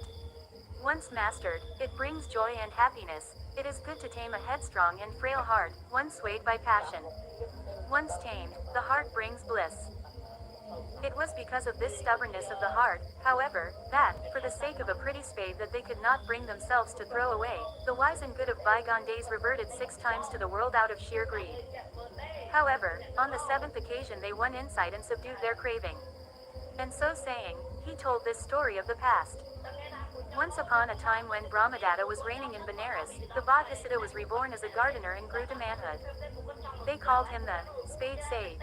He cleared a patch of ground with his spade and grew herbs, pumpkins, gourds, cucumbers, and other vegetables. He made a meager living by selling them. And except for that one spade, he had nothing in the world. One day he decided to forsake the world for the holy life. He hid his spade away and became a recluse. But thoughts of that spade rose in his heart and the passion of craving overcame him, so that for the sake of his blunt spade he reverted to the world. Again and again this happened. 6 times he hid the spade and became a recluse, only to renounce his vows again. But the 7th time he thought about how that blunt spade had caused him to backslide again and again. He made up his mind to throw it into a great river before he became a recluse again. So he took the spade to the riverside. Afraid that if he saw where it fell he would come back and fish it out again, he swung the spade 3 times around his head by the handle and with the strength of an elephant threw it right into the middle of the stream, shutting his eyes tight as he did so. Then he yelled in exultation a shout like a lion's roar, "I have conquered! I have conquered!" Now at just that moment the king of Benares, on his way home from suppressing an uprising on the border, had just finished bathing in that very river. He was riding along in splendor on the back of his elephant when he heard the Bodhisattva's shout of triumph. "Here's a man," the king said, "who is proclaiming that he has conquered. I wonder who he has conquered. Go and bring him before me." So the Bodhisattva was brought before the king, who said to him, "My good man, I am a conqueror myself. I have just won a battle and am on my way home victorious. Tell me who you have conquered." "Sire," the Bodhisattva said, 1,000, yea, 100,000 such victories as yours are in vain if you have not conquered the craving inside of yourself. It is by conquering greed within myself that I have conquered my craving." And as he spoke, he looked at the great river, and by concentrating his mind upon the idea of water, he won insight. Then by virtue of his newly won transcendent powers, he rose in the air, and, seated there, instructed the king in the Dharma in this stanza, "The conquest that must be upheld by further victories or eventual defeat is vain. True conquest lasts forevermore." As he listened to the Dharma, light shone in on the king's darkness. The craving of his heart was extinguished. His heart determined to renounce the world. His lust for royal power left him. Figure, teaching the king about true victory, "And where will you go now?" Said the king to the Bodhisattva. "To the Himalayas, sire. There I will live the life of a recluse." "Then I, too, will become a recluse," the king said. And with that he went with the Bodhisattva. And the whole army went with him, too. And so did all the Brahmins and householders and all the common folk. In a word, everyone who was with the king went with him. Word made it back to Benares that their king, on hearing the Dharma preached by the spade sage, decided to live the life of a recluse, and that his entire entourage had gone forth with him. "What shall we do here?" cried the people of Benares. And from out of that city which was 7 miles long, all the inhabitants went forth. So there was a procession 7 miles long with whom the Bodhisattva went to the Himalayas. Then the throne of Sakka, king of Devas, became hot beneath him. The struggle of a man facing adversity could appeal to the king of Devas, thus making his seat hot. Looking out, he saw that the spade sage was engaged upon a great renunciation. When a future Buddha renounces the world for the religious life, this, going forth, is called a great renunciation. Seeing the great number of people who had followed the Bodhisattva, Indra thought about how to house them all.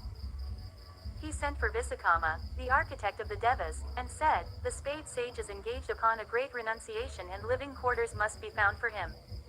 Go to the Himalayas, and use your divine power to create a hermit's estate 100 miles long and 15 miles wide on level ground." "It will be done, sire," Visukamma said. And away he went and did as he was asked. Visukamma built a hermitage in the recluse's estate. He drove away all the noisy beasts and birds and fairies. He built a path in each cardinal direction just broad enough for one person to pass along it at a time. This done, he went back to his own home. The spade sage went to the Himalayas with his host of people and entered the estate that Indra had created. He took possession of the house and furniture that Visukamma had created for the recluses. First, he renounced the world, and afterwards he made the people renounce it. Then he portioned out the vast estate among them. They abandoned all their power and status, which rivaled that of Sakka himself, and the whole 100 miles of the estate was filled. By performing the other rites that conduce to insight, the spade sage developed perfect loving kindness within himself, and he taught the people how to meditate. Hereby they all won the attainments jhanas. This assured their rebirth into the Brahma realm, and all who attended to them qualified for rebirth into the realm of Devas. Thus, monks, the master said, when passion holds it fast, the heart is hard to release. When the attributes of greed spring up within it, they are hard to chase away, and even persons who are wise and good are rendered foolish. His lesson ended, he preached the Dharma, at the close of which some won the first, some the second, and some the third path, while others attained to arahatship. Further, the master showed the connection and identified the birth by saying, Ananda was the king of those days, the Buddha's followers were the followers, and I was the spade sage. 71.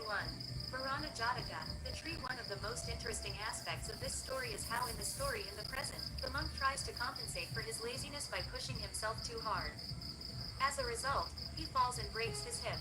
Overstriving is a common problem among Buddhist practitioners.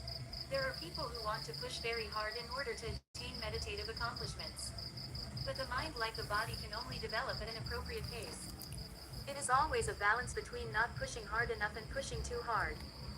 There are a number of details in this story that make it sound like it was from a later time. The monks meditate in their cells, which sounds more like they were in a Buddhist university. The story in the past refers to a maid who made their breakfast.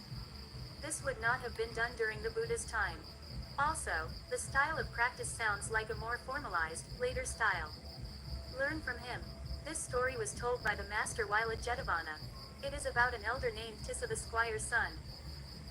Tradition says that one day 30 young gentlemen of Savatthi, who were all friends of one another, took perfumes and flowers and robes, and set out with a large following to Jetavana in order to hear the master preach. Arriving at Jetavana, they sat a while in several enclosures, including the enclosure of the ironwood trees, the enclosure of the sal trees, and so forth. They waited until evening when the master passed from his fragrant sweet-smelling perfumed chamber to the Dharma hall where he sat down on the gorgeous Buddha seat. Then, with their following, these young men went to the Dharma hall. They made an offering of perfumes and flowers, bowed down at his blessed feet that were glorious as full-blown lotus flowers, and bore the wheel of the Dharma imprinted on his soles. In Indian lore, a Buddha has a Dharma wheel imprinted on the soles of his feet. Taking their seats, they listened to the Dharma. Then the thought came into their minds, let us take the vows, so far as we understand the Dharma preached by the master. Accordingly, when the Blessed One left the hall, they approached him, and with due respect they asked to be admitted to the Sangha. And the master did admit them to the Sangha. They were able to win the favor of their teachers and directors, and so they received full ordination after 5 years' residence with their teachers and directors, by which time they had learned by heart the two abstract Dharma texts. They knew what was proper and what was improper, had learned the 3 modes of expressing thanks, and had stitched and dyed robes. At this stage, wishing to embrace the ascetic life, they obtained the consent of their teachers and directors and approached the master. It seems from this that they had learned the proper way to behave as monks, but had not yet learned to meditate. Bowing before him they took their seats, saying, Sir, we are troubled by the round of existence, dismayed by birth, decay, disease, and death. Give us a meditation theme that will free us from the elements that perpetuate existence. The master turned over in his mind the 38 themes of meditation, and from them he selected a suitable one which he taught them. In the Theravada text, the Visuddhimagga, there are actually 40 subjects for meditation. Here they only reference 38 of them. And then, after getting their theme from the master, they bowed, and with a ceremonious farewell passed from his presence to their cells. And after gazing on their teachers and directors, they went forth with bowl and robe to embrace the ascetic life. Now among them was a monk named the elder Tissa, the squire's son. He was a weak and irresolute man, a slave to the pleasures of food. He thought to himself, I will never be able to live in the forest, to strive with strenuous effort, and to subsist on scanty portions of alms food. What is the point of my going? I will turn back. And so he gave up, and after accompanying those monks for a while, he turned back. As for the other monks, they came in the course of an alms pilgrimage through Kosala to a certain border village. There they stayed in a wooded spot for the rainy season. After 3 months striving and wrestling, they got the germ of discernment and won arahatship, making the earth shout for joy. At the end of the rainy season, after celebrating the Pavarana festival, the celebration held at the end of the rain's retreat, they set out to tell the master the attainments they had won. Coming in due course to Jetavana, They laid aside their bowls and robes, paid a visit to their teachers and directors, and being anxious to see the Blessed One, they went to him. With due respect they took their seats. The master greeted them kindly, and they announced to the Blessed One the attainments they had won, receiving praise from him. Hearing the master speaking in their praise, the elder Tissa the squire's son was filled with a desire to live the life of a recluse all by himself. At that same time, those other monks asked and received the master's permission to return to live in that same place in the forest. And with due respect they went to their cells. That night, the elder Tissa the squire's son was inspired to begin his quest at once. He practiced the method of sleeping in an upright posture by the side of his plank bed with excessive zeal and ardor. Soon after the middle watch of the night, he turned around and fell down, breaking his thigh bone. He had such severe pain that the other monks had to care for him, and as a result they were prevented from leaving. Accordingly, when they appeared at the appropriate hour to wait on the Buddha, he asked them whether they had not just yesterday asked his permission to leave that day. Yes, sir, we did, but our friend the elder Tissa the squire's son, while practicing the methods of a recluse with excessive vigor, dropped off to sleep and fell, breaking his thigh. That is why our departure has been prevented. This is not the first time, monks, the master said, that this man's backsliding has caused him to strive with excessive zeal and to delay your departure. He delayed your departure in the past also. And hereupon, at their request, he told this story of the past.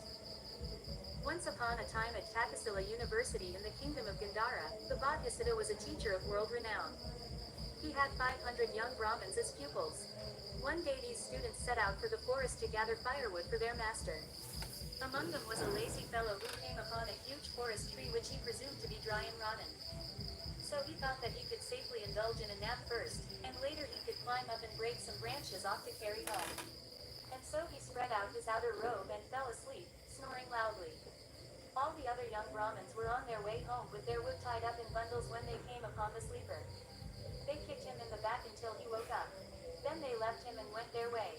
He sprang to his feet and rubbed his eyes. Then, still half asleep, he began to climb the tree.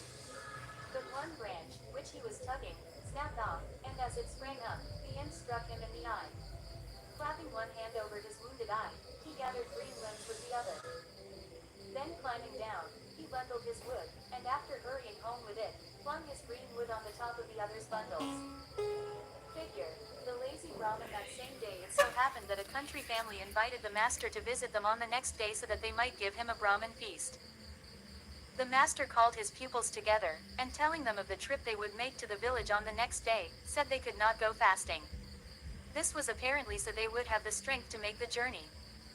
So have some rice gruel made early in the morning, he said, and eat it before starting out. There you will have food given to you for yourselves and a portion for me. Bring it all back with you. So they got up early next morning and roused a maid to get them their breakfast ready earlier than usual. She went off to get wood to light the fire. Don't know how to get Green around wood or lay how on to the do top it of on the a stack, budget? and she laid her One fire with Ticket it. will get you to your She destination flew as the a wood but touch could of a not get button her on fire your to burn, smartphone. and at last the sun came up. It's broad daylight now, they said, and it's too late to start. And they went off to their master. What, you are not yet on your way, my sons? He said, No, sir, we have not started. Why? Because that lazy so-and-so, when he went wood gathering with us, lay down to sleep under a tree. And to make up for lost time, he climbed up the tree in such a hurry that he hurt his eye and brought home a lot of green wood which he threw on the top of our dried wood. So, when the maid who was to cook our rice gruel went to the stack, she took his wood, thinking it would of course be dry. And she could not light the fire before the sun came up. And this is what prevented us from leaving. Hearing what the young Brahmin had done, the master exclaimed that a fool's doings had caused all the mischief and repeated this stanza, Learn from him who tore green branches down, that tasks deferred are brought to tears at last. Such was the Bodhisattva's comment on the matter to his pupils. And at the close of a life of charity and other good works, he passed away to fare according to his karma. The master said, This is not the first time, monks, that this man has thwarted you. He did so in the past as well. His lesson ended, he showed the connection and identified the birth by saying, the monk who broke his thigh was the young Brahmin of those days who hurt his eye. The Buddha's followers were the rest of the young Brahmins, and I myself was their Brahmin master. 72. So Avanaga Jataka, the ingrate, the theme of this story is gratitude, or the lack thereof. The Buddha talked quite a lot about the importance of gratitude. In the Anguttara Nikaya, he said this: these two people are hard to find in the world. Which two?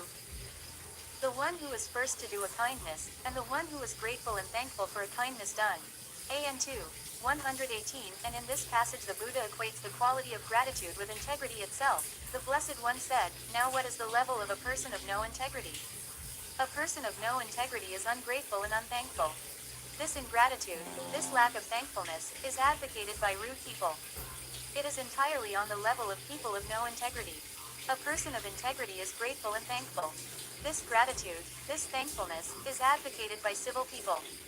It is entirely on the level of people of integrity. AN 2.31.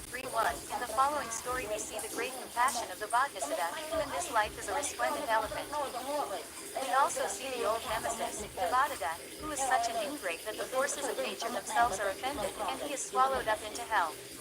Ingratitude lacks more. This story was told by the master while at the bamboo grove. It is about Devadatta. The monks sat in the Dharma hall saying, Sir, Devadatta is an ingrate and does not recognize the virtues of the Blessed One. Returning to the hall, the master asked what topic they were discussing, and they told him. This is not the first time, monks, he said, that Devadatta has proven to be an ingrate. He was just the same in bygone days also, and he has never known my virtues. And so saying, at their request he told this story of the past. Once upon a time when Brahmadatta was reigning in Benares, the Bodhisattva was conceived by an elephant in the Himalayas. When he was born, he was white all over like a mighty mass of silver. His eyes were like diamond balls, like a manifestation of the five brightnesses. His mouth was red like scarlet cloth. His trunk was like silver flecked with red gold, and his 4 feet were as if polished with lacquer. Thus he was of consummate beauty, adorned with the 10 perfections. When he grew up, all the elephants of the Himalayas followed him as their leader. While he was living in the Himalayas with a following of 80,000 elephants, he became aware that an act of evil had occurred in the herd. So, detaching himself from the rest, he went to live in solitude in the forest, and the goodness of his life won him the name of Good King Elephant. Now a forester of Benares came to the Himalayas and made his way into that forest to practice his craft. Losing his bearings in his way, he roamed to and fro. He stretched out his arms in despair and cried with the fear of death before his eyes. Hearing the man's cries, the Bodhisattva was moved with compassion and resolved to help him in his need. So he approached the man. But at the sight of an elephant, the forester ran off in great terror. Elephants who lived alone were considered tame and run away. The Bodhisattva stood still, and this brought the man to a standstill as well. Then the Bodhisattva again advanced, and again the forester ran away. Once again the Bodhisattva halted, and likewise, once more the forester halted. Seeing that the elephant stood still when he ran and only advanced when he himself was standing still, he concluded that the creature did not mean to hurt him, only to help him. So he courageously stood his ground this time. And the Bodhisattva drew near and said, Why, friend man, are you wandering about here lamenting? My lord, the forester replied, I have lost my bearings in my way, and I am afraid that I will die. Then the elephant took the man back to his home. There he entertained him for some days, regaling him with fruits of every kind. Then, saying, Fear not, friend man, I will bring you back to the haunts of men, the elephant seated the forester on his back and brought him to where men lived. But the ingrate thought to himself that he should remember where the elephant lived. So, as he traveled along on the elephant's back, he noted the landmarks of tree and hill. At last the elephant brought him out of the forest and set him down on the high road to Benares, saying, There lies your road, friend man. Tell no one, whether you are questioned or not, where I live. And with that, the Bodhisattva made his way back to his own home. Arriving at Benares, the man came, in the course of his walks through the city, to the ivory workers' bazaar. There he saw ivory being worked into various forms and shapes. He asked the craftsmen what they would pay for the tusk of a living elephant. What makes you ask such a question? They replied, A living elephant's tusk is worth a great deal more than a dead one's. Oh, then, I'll bring you some ivory, he said, and off he went to the Bodhisattva's dwelling. He took with him provisions for the journey and a sharp saw. Being asked what had brought him back, he whined that he was in so sorry and wretched a state that he could not make a living. So he had come to ask for a bit of the kind elephant's tusk to sell for a living. Certainly, I will give you a whole tusk, the Bodhisattva said. If you have a saw to cut it off with. Oh, I brought a saw with me, sir. Then saw my tusks off, and take them away with you, the Bodhisattva said. And he crouched down on his knees on the earth like an ox. Then the forester sawed off a large portion of the Bodhisattva's tusks.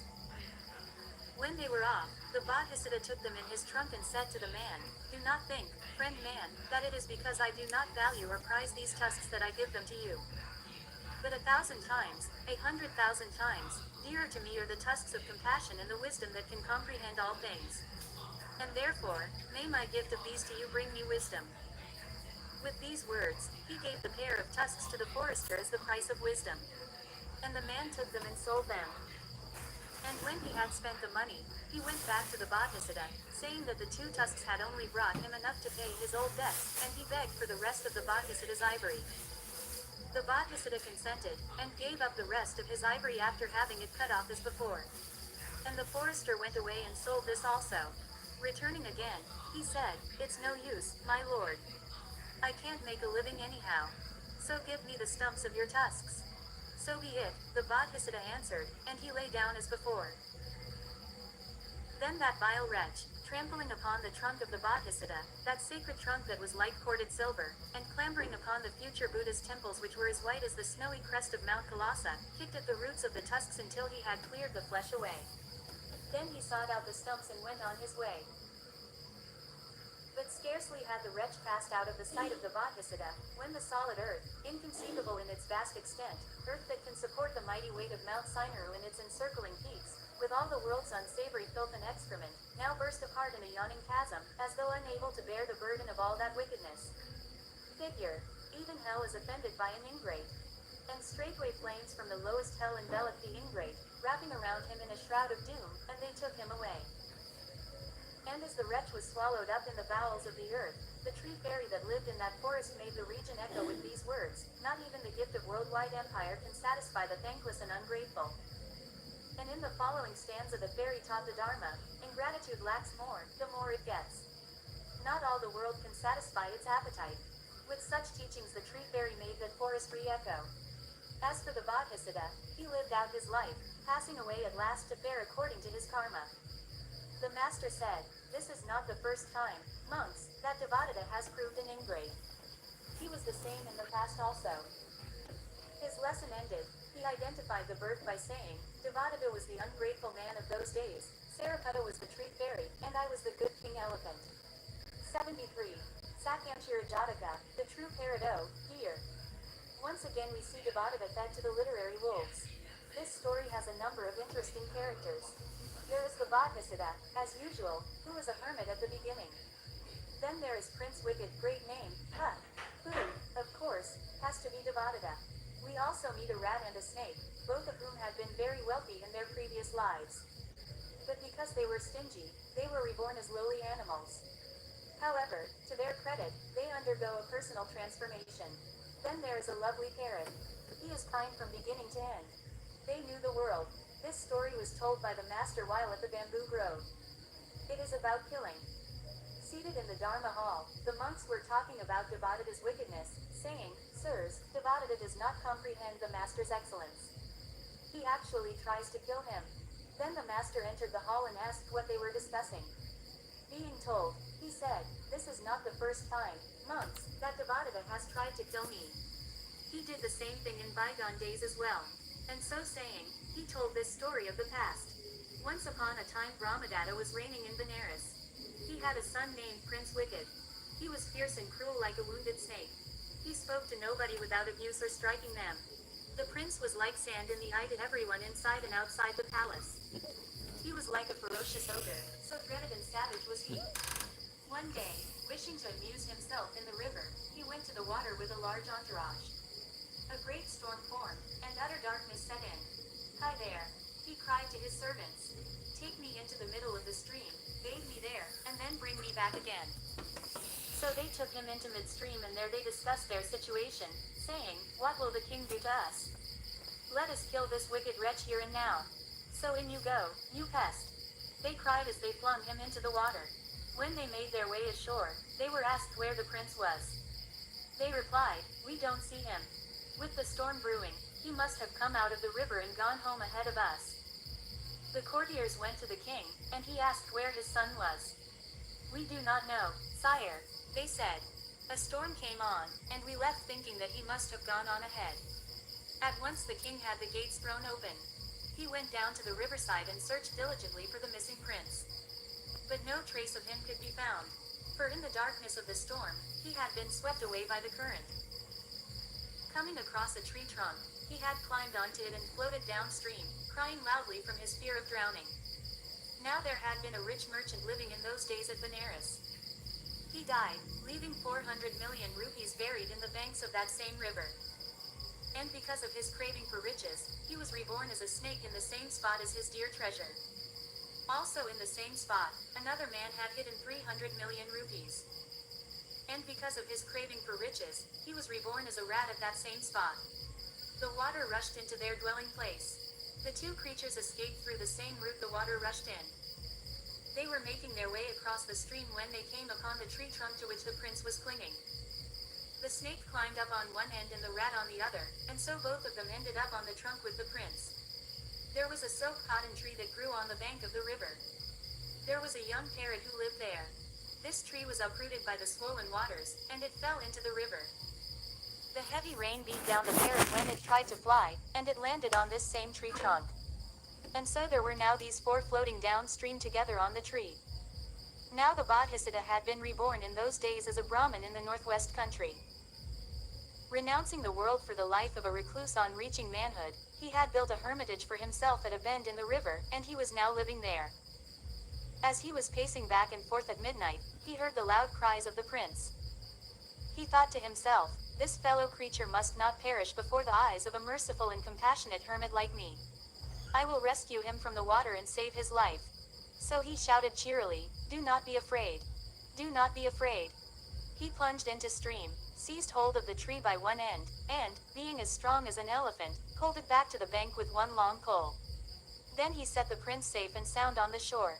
Then, becoming aware of the snake and the rat and the parrot, he carried them to his hermitage as well. He lit a fire, and he warmed the animals first because they were weaker. Then he warmed the prince. This done, he brought fruits of various kinds and gave them to his guests, looking after the animals first and the prince afterwards. This enraged the young prince, who said to himself, "This rascally hermit pays no respect to my royal birth, but actually gives brute beasts more importance than me." And he formed a great hatred against the Bodhisattva. A few days later, when all four had recovered their strength and the waters had subsided, the snake said goodbye to the hermit with these words, "Father, you have done me a great service. I am not poor, for I have 400 million rupees of gold hidden at a certain spot. If you ever want money, all of it will be yours. You only have to come to the spot and call, Snake." Next the rat said goodbye with a similar promise to the hermit as to his treasure, telling the hermit to come and call out, "Rat." Then the parrot said goodbye, saying, "Father, I do not have any silver or gold, but if you ever want choice rice, come to where I live and call out, Parrot. And with the help of my family, I will give you many wagon loads of rice." Last came the prince. His heart was filled with shameful ingratitude and with a determination to put his benefactor to death if the Bodhisattva should come to visit him. But, concealing his intent, he said, "Come to me, father, when I am king, and I will give you the four requisites: food, shelter, medicine, clothing." So saying, he left, and not long after he succeeded to the throne. The Bodhisattva decided to put their declarations to the test. First he went to the snake. Standing by its home, called out, "Snake." At the word the snake darted forth, and with every mark of respect he said, "Father, in this place there are 400 million rupees in gold. Dig them up and take them all." "It is well," the Bodhisattva said. "When I need them, I will not forget." Then saying goodbye to the snake, he went to where the rat lived and called out, "Rat." And the rat did as the snake had done. Going next to the parrot and calling out, "Parrot," the bird flew down at once from the tree top. He respectfully asked whether it was the Bodhisattva's wish that he and his family should gather rice for the Bodhisattva from the region round the Himalayas. The Bodhisattva dismissed the parrot also with a promise that, if needed, he would not forget the bird's offer. Last of all, in order to test the king, the Bodhisattva went to the royal pleasure garden. On the day after his arrival, he made his way, carefully dressed, into the city on his alms round. Just at that moment, the ungrateful king, seated in all his royal splendor on his elephant of state, was passing in a solemn procession around the city followed by a vast entourage. Seeing the Bodhisattva from afar, he thought to himself, "Here's that rascally hermit come to house himself and burden me with his appetite. I will cut his head off before he can tell the world the service he rendered me." With this intent, he signaled to his attendants. When they asked what he wanted, he said, "I think that rascally hermit is here to beg from me. See that the pest does not come near me. Seize and bind him. Beat him at every street corner. Then march him out of the city, chop off his head at the place of execution, and impale his body on a stake." Obedient to their king's command, the attendants put the innocent great being in bonds and beat him at every street corner on the way to the place of execution. But all their beatings failed to move the Bodhisattva or to wring from him a single cry of, "Oh, my mother and father." All he did was to repeat this stanza.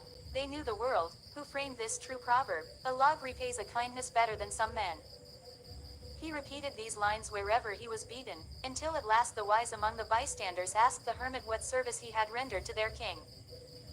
Then the Bodhisattva told the whole story, ending with the words, "So it comes to pass that by rescuing him from the torrent I brought all this woe upon myself.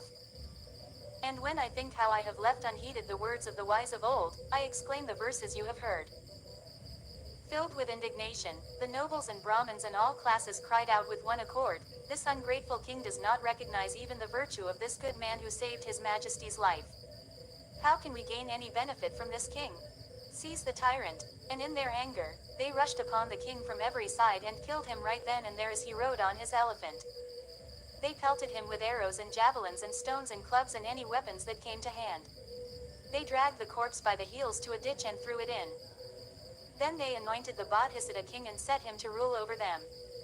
As he was ruling in righteousness, one day he decided to once again try the snake and the rat and the parrot. Followed by a large entourage, he went to where the snake lived. At the call of, "Snake," out came the snake from his hole. With every mark of respect he said, "Here, my lord, is your treasure. Take it." Then the king delivered the 400 million rupees of gold to his attendants. Proceeding to where the rat lived, he called, "Rat." Out came the rat. He saluted the king and gave his 300 million rupees. He placed this treasure in the hands of his attendants as well. Then the king went to where the parrot lived and called, "Parrot." And in the same way the bird came. Bowing down at the king's feet, he asked whether he should collect rice for his majesty. "We will not trouble you," the king said, "until rice is needed. Now let us be going." So with the 700 million rupees of gold, and with the rat, the snake, and the parrot as well, the king journeyed back to the city. Here, in a noble palace, he had the treasure stored and guarded. He had a golden tube made for the snake to live in, a crystal casket to house the rat, and a cage of gold for the parrot.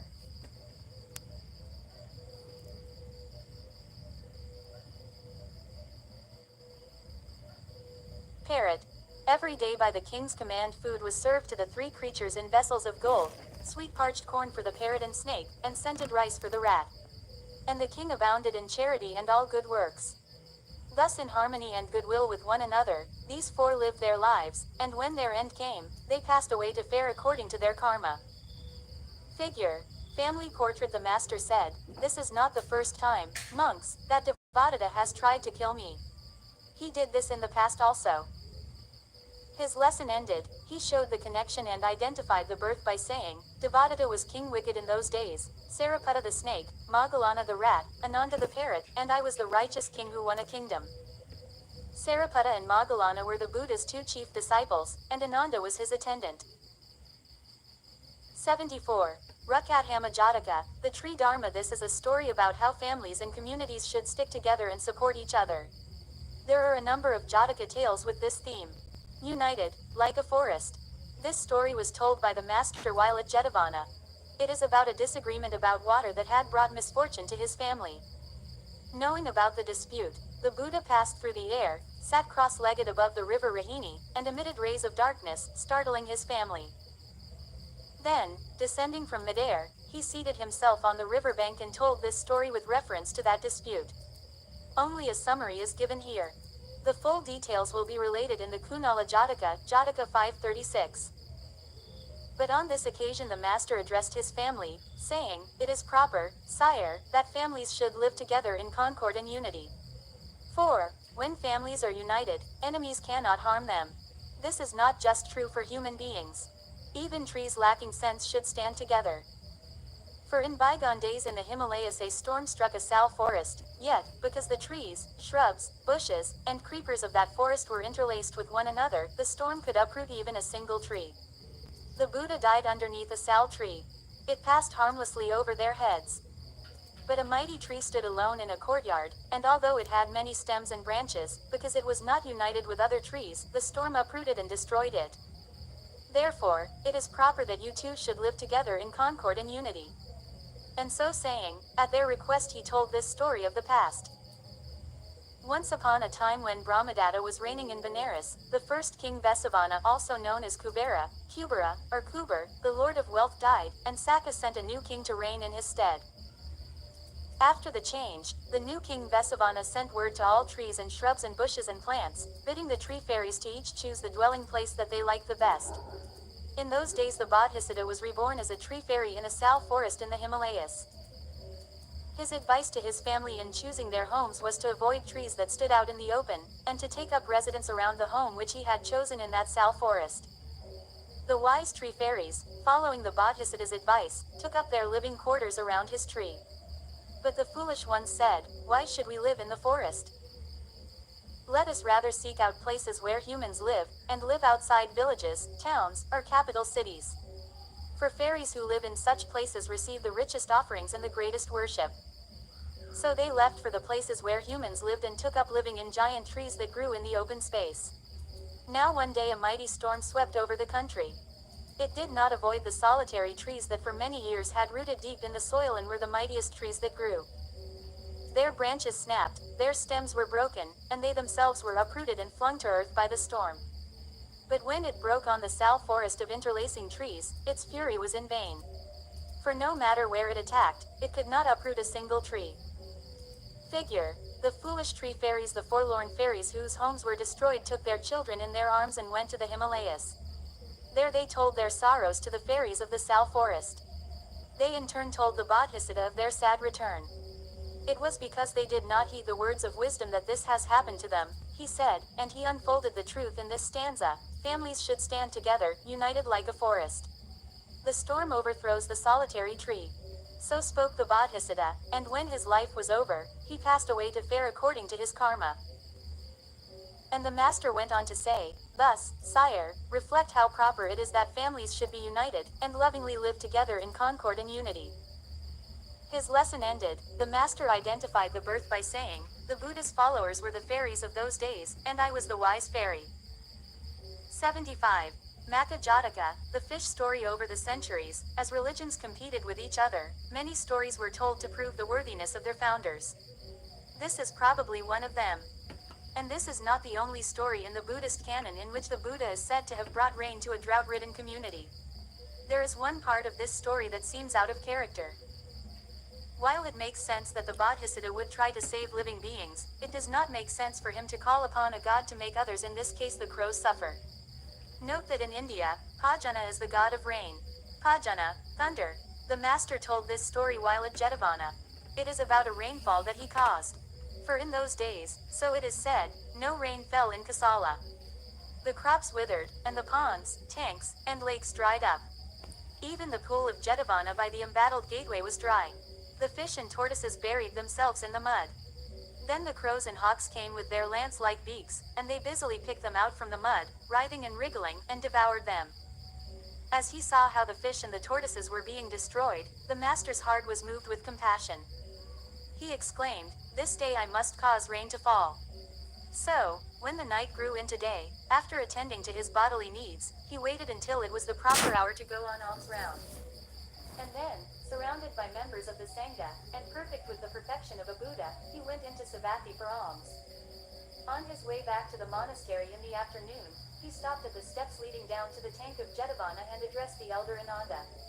"Bring me a bathing robe, Ananda, for I will bathe in the tank of Jetavana."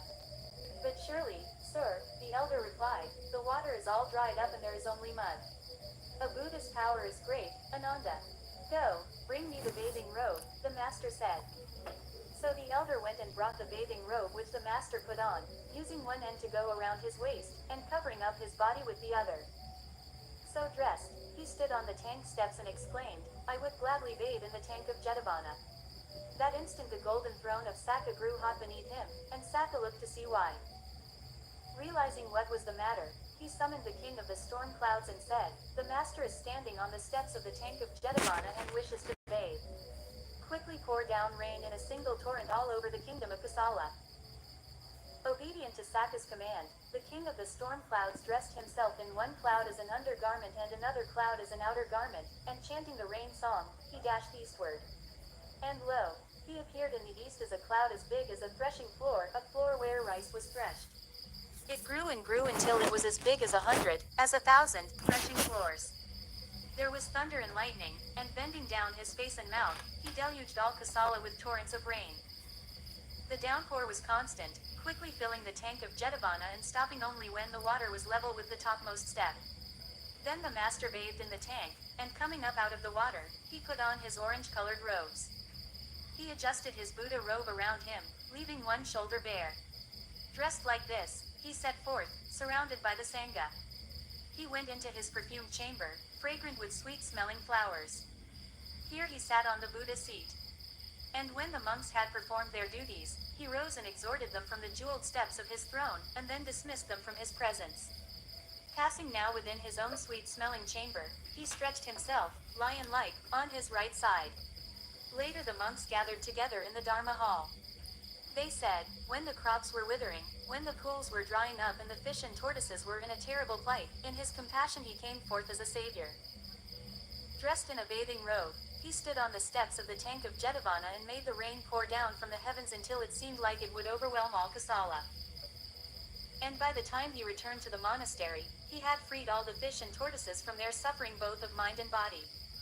This was their conversation when the master came out of his perfumed chamber into the Dharma hall. He asked them what they were discussing, and they told him. This is not the first time, monks, the master said, that the Blessed One has made the rain fall in the hour of need. He did the same thing when born into the animal realm, in the days when he was king of the fish. And so saying, he told this story of the past. Once upon a time, in that same kingdom of Kosala, and at Savatthi too, there was a pond where the tank of Jetavana now is. This pond was fenced in by a tangle of climbing plants. The Bodhisattva lived there. He had been born as a fish. And then, as now, there was a drought. The crops withered, water gave out in the tank and pool, and the fish and tortoises buried themselves in the mud. Likewise, when the fish and tortoises of this pond had buried themselves in its mud, the crows and other birds, flocking to the spot, picked them out with their beaks and devoured them. Seeing the fate of his kin, and knowing that no one but he could save them in their hour of need, the Bodhisattva resolved to make a solemn profession of goodness. By its power he would make a rain fall from the heavens in order to save his kin from certain death. So, pulling back the black mud, he came up, a mighty fish, blackened with mud like a casket of the finest sandalwood that has been smeared with oil. Opening his eyes which were like sparkling rubies, and looking up to the heavens, he thus implored Pajana, king of Devas, my heart is heavy for my kin's sake, my good Pajana. Why is it that when I, who am virtuous, am distressed for my kin, you do not send rain from the heavens? For even though I have been born where it is customary to prey on one's kin, the animal realm, I have never eaten any fish from the time of my youth, even one the size of a grain of rice. Nor have I ever robbed a single living creature of its life. By the truth of this, my declaration, I call upon you to send rain and help my kin. Then he called to Pajana, king of Devas, as a master might call to a servant. In this stanza, Pajana, thunder. Baffle and thwart the crow. Breed sorrow on him. Ease me from woe. In this way, as a master might call to a servant, the Bodhisattva called to Pajana. This caused heavy rains to fall and relieved many from the fear of death. And when his life closed, he passed away to fare according to his karma. Figure. The muddy fish implores the rain god, so this is not the first time, monks, the master said, that the Blessed One has caused the rain to fall. He did so in bygone days as well, when he was a fish. His lesson ended, He identified the birth by saying, the Buddha's disciples were the fish of those days, Ananda was Pajana, king of Devas, and I was the king of the fish. 76. Asamkhya Jataka, the Guardian Buddhism is sometimes criticized as being self-centered because of the emphasis on personal liberation. But in this story, we see one of the Buddha's fundamental teachings, and that is that by developing our own minds, we also protect those around us. We underestimate the amount of harm we do because of our untrained and undisciplined minds, and we do not appreciate the amount of good that comes from a mind that is free from greed, hatred, and ignorance. We also see another lesson of the Buddhas, and that is that when we have little to fear and we suffer less. Sharon Salzberg tells the story about being in a wealthy person's home when a very expensive vase broke. They were distraught about the loss. But as the saying goes, when you have nothing, you have nothing to lose, and with that can come incredible freedom. This is the freedom of a life of simplicity and a mind that does not crave. The village breeds no fear in me. This story was told by the master while at Jetavana. It is about a lay brother who lived at Savatthi. Tradition says that this man, who had entered the path and was an earnest believer, was once traveling on business in the company of the leader of a caravan. They were in the jungle when the carts were unyoked and a camp was constructed, and the good man began to pace up and down at the foot of a tree near the leader. Now 500 robbers, who had bided their time, had surrounded the spot armed with bows, clubs, and other weapons. They were intent on looting the encampment. But unceasingly that lay brother paced back and forth. That must be their sentry, the robbers said when they saw him. We will wait until he is asleep, and then we will rob them. But because that lay brother kept pacing back and forth all through the first watch, all through the middle watch, and all through the last watch of the night, they were unable to surprise the camp. When day dawned, the robbers, who had never had their chance, threw down the stones and clubs and ran away. His business done, that lay brother came back to Savatthi, and approaching the master, asked him this question, in guarding themselves, Sir, do men also guard others? Yes, lay brother. In guarding himself a man guards others.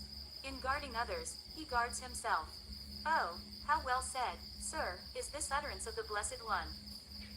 When I was traveling with a caravan leader, I resolved to guard myself by pacing back and forth at the foot of a tree, and by so doing I guarded the whole caravan. The master said, Lay brother, in bygone days too the wise and good guarded others while guarding themselves.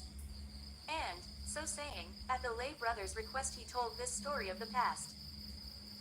Once upon a time when Brahmadatta was reigning in Benares, the Bodhisattva was born as a Brahmin.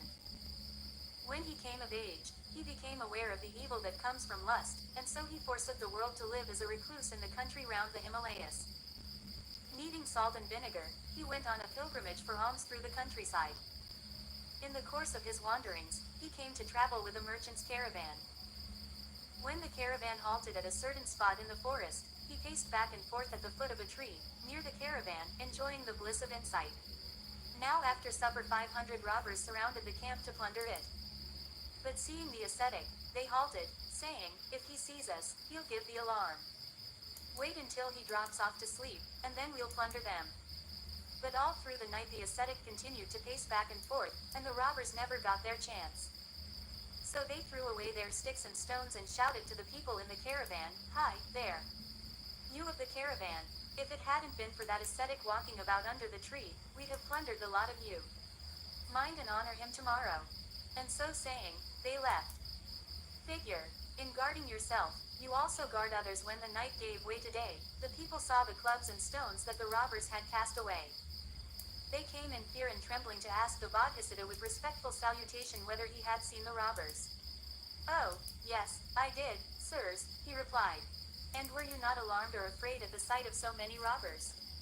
No, said the Bodhisattva. The sight of robbers causes fear only to the rich. As for me, I am penniless. Why should I be afraid? Whether I live in a village or in a forest, I never have any fear or dread. And then, to teach them the Dharma, he repeated this stanza, The village breeds no fear in me, no forests dismay me. I've won by love and charity liberation's perfect way. When the Bodhisattva had taught the Dharma in this stanza to the people of the caravan, peace filled their hearts, and they showed him honor and veneration. All his life long he developed the four excellences: 1. Impermanence, 2. Dukkha, 3. Non-self, and 4. Nirvana, and then he was reborn into the Brahma realm.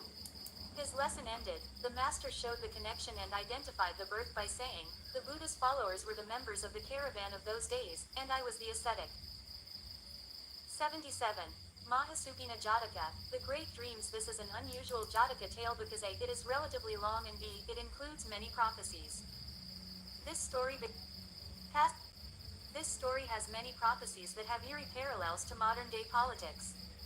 There is also an interesting passage in which the Buddha warns of a time when people teach the Dharma for money. He says that when this happens, it means that the Dharma has become corrupted. Sadly, this is the way that the Dharma has come to the West, as a sort of commercial enterprise.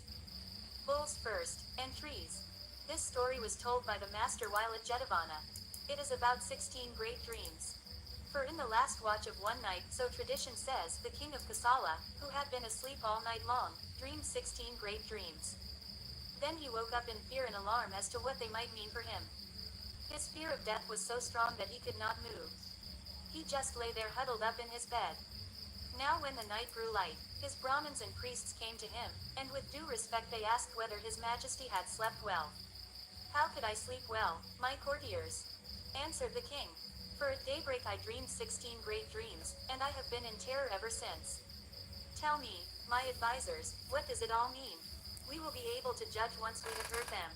Then the king told them his dreams, and he asked what those visions meant. The Brahmins started to wring their hands. Why wring your hands, Brahmins? The king asked. Because, sire, these are evil dreams. What will come of them? The king asked. One of three calamities: harm to your kingdom, harm to your life, or harm to your wealth. Is there a remedy? Undoubtedly these dreams in themselves are so fierce that they are very dangerous. Nonetheless we will find a remedy for them. Otherwise, what good is our study and learning? What do you propose to do to avoid the evil? Wherever four roads meet, we will offer a sacrifice, sire. My directors, the king cried in terror, my life is in your hands. Work quickly and for my safety. We will be paid a large sum of money and get food of every kind, the jubilant Brahmins thought. Telling the king to have no fear, they left the palace. Outside the town they dug a sacrificial pit and gathered many four-footed creatures, perfect and without blemish, and a multitude of birds. But still they kept discovering that they were missing something or other, and they kept going back to the king to ask for this, that, and the other thing. Now their actions were being watched by Queen Malika, who went to the king and asked why these Brahmins kept coming to him. I envy you, the king said. A snake in your ear, and you do not know about it. What do you mean, your majesty? I have dreamed such unlucky dreams. The Brahmins tell me they point to one of three calamities, and they are anxious to offer sacrifices to avoid the evil. And this is what brings them here so often. But has your majesty consulted the chief Brahmin both of this world and of the world of Devas? Who would that be, my dear? Asked the king. Do you not know the greatest person in all the world, the all-knowing and pure, the spotless Master Brahmin? Surely, he, the Blessed One, will understand your dreams. Go, ask him. And so I will, my queen, said the king.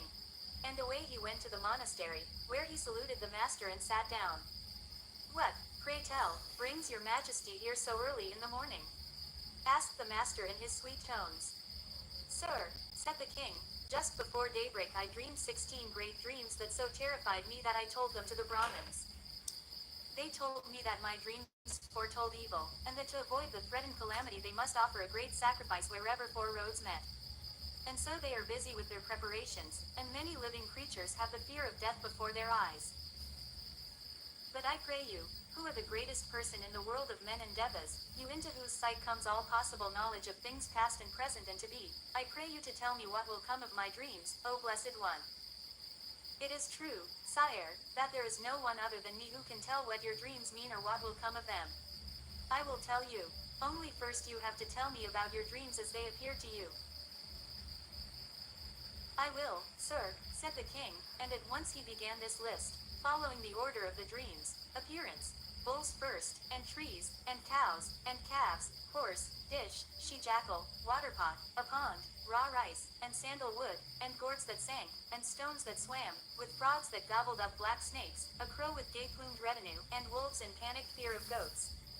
How was it, sir, that I had the following dream? 4 black bulls, like collyrium, a black-eye shadow, in hue, came from the four cardinal directions to the royal courtyard with about a fight. People flocked together to see the bull fight until a great crowd had gathered. But the bulls only made a show of fighting. They roared and bellowed and finally they went off without fighting at all. This was my first dream. What does this mean? Sire, that dream will not manifest in your days or in mine. But hereafter, when rulers are stingy and unrighteous, and when people are not righteous, in days when the world is corrupt, when good is waning and evil waxing, in those days of the world's backsliding, no rain will fall from the heavens. The feet of the storm will be crippled, the crops will wither, and famine will be on the land. Then the clouds will gather as if to rain from the four quarters of the heavens. People will hurriedly carry the rice and crops indoors so that the women can spread them out to dry for fear the harvest will get wet. Then with shovels and baskets in hand, the men will go to bank up the dikes. As a sign of coming rain, the thunder will bellow, the lightning will flash from the clouds. But just like the bulls in your dream that did not fight, the clouds will pass by without raining. This is what will come of this dream. But no harm will come to you from it, for it was in regard to the future that you dreamed this dream. What the Brahmins told you they only said to get money and food from you. And when the master had told the meaning of this dream, he said, "Tell me your second dream, sire." "Sir," the king said, "my second dream was this. Little tiny trees and shrubs burst through the soil, and when they had barely grown the size of a hand high, they flowered and bore fruit. This was my second dream. What does this mean?" "Sire," the master said, "this dream will manifest in days when the world has fallen into decay and when men are short-lived. In times when passions are strong, quite young girls will go to live with men. These women will conceive and bear children. The flowers of this union will typify their origins, and the fruit their offspring. But you, sire, have nothing to fear from this. Tell me your third dream, O great king." "I saw cows sucking the milk of calves who were born that same day. This was my third dream. What does this mean?" "This dream, too, will manifest only in days to come, when respect is no longer given to elders. For in the future men, showing no reverence for parents or parents-in-law, shall control the family wealth, and if they so desire, will give food and clothing to their elders, but if they do not wish to do so, they will withhold their gifts. Then the elders, destitute and dependent, will exist only by favor of their own children, like big cows suckled by calves a day old. But you have nothing to fear from this. Tell me your fourth dream." "I saw men unyoking a team of draft oxen, sturdy and strong, and harnessing young steers to draw the load. And the steers were not up to the task. They refused and stood still so that the wagons did not move. This was my fourth dream. What does this mean?" Here again the dream will not manifest until the future, in the days of unrighteous rulers. For in days to come, unrighteous and stingy rulers will show no honor to wise people skilled in knowledge, fertile in virtue, and able to conduct business. They will not appoint aged counselors of wisdom and of learning to the courts of law and justice. Instead they will honor the very young and the very foolish, and appoint them to preside in the courts. And these latter, ignorant of both diplomacy and practical knowledge, will not be able to handle the burden of their honors or to govern. And because of their incompetence, they will throw off the yoke of office. Meanwhile, the aged and wise people, who are properly able to cope with all the difficulties, will remember how they were passed over. And they will refuse to help, saying, "It is no business of ours. We are outsiders. Let the people of the inner circle see to it." They will stand aside, and ruin will fall upon those rulers in every way. It will be like when the yoke was put on the young steers who were not strong enough for the burden instead of the team of sturdy and strong draft oxen, who alone were able to do the work. However, you have nothing to fear from this dream. Tell me your fifth dream.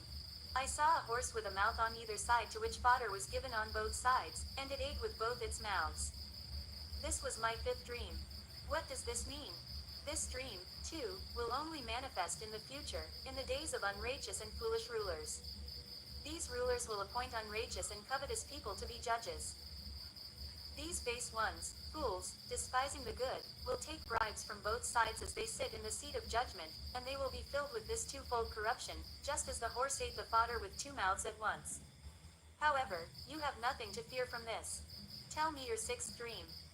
"I saw people holding out a polished, golden bowl worth 100,000 pieces, and begging an old jackal to get into the bowl where it would atrophy and grow weak.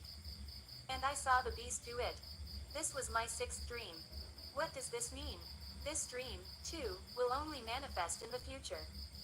For in the days to come, unrighteous rulers, even though they come from a race of rulers, will mistrust the descendants of the noble and will not honor them. Instead they will appoint fools.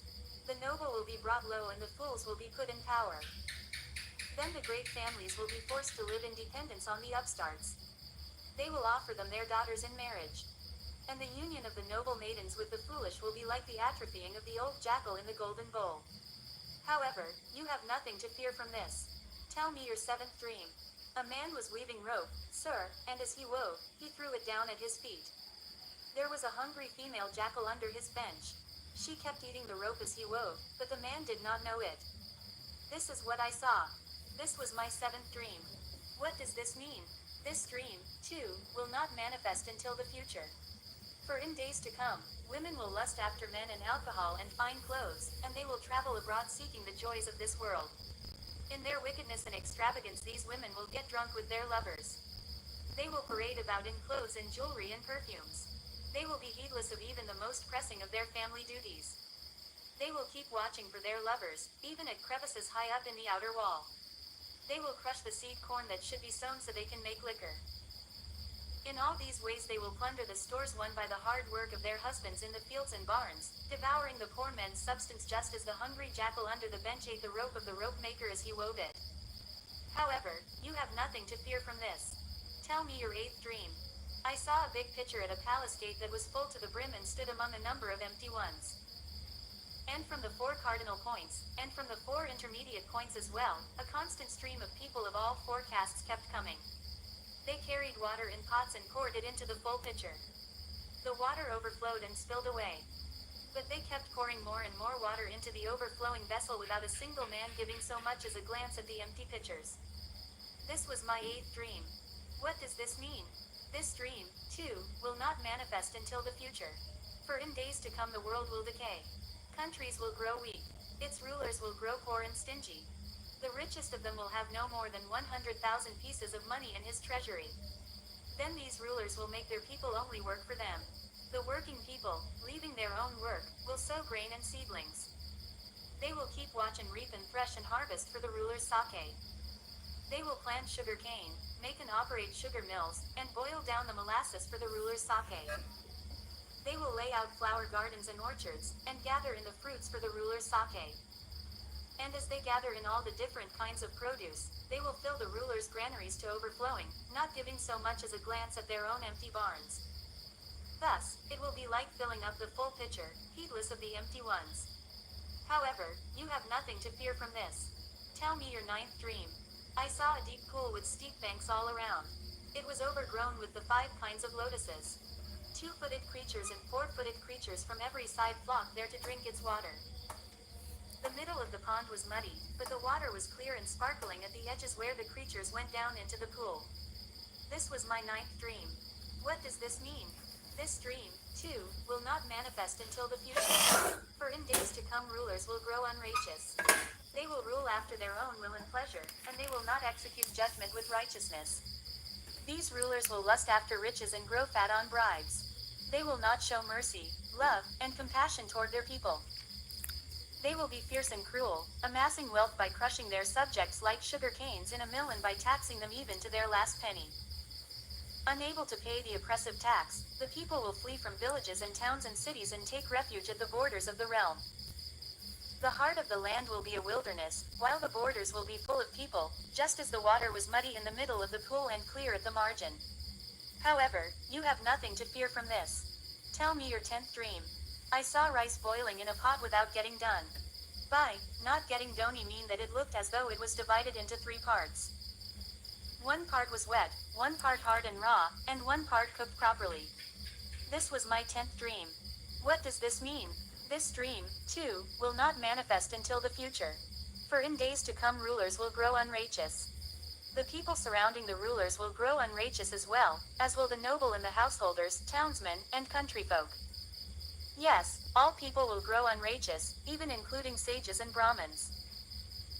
Next, their very guardian deities, the spirits to whom they offer sacrifice, the spirits of the trees, and the spirits of the air, will become unrighteous as well.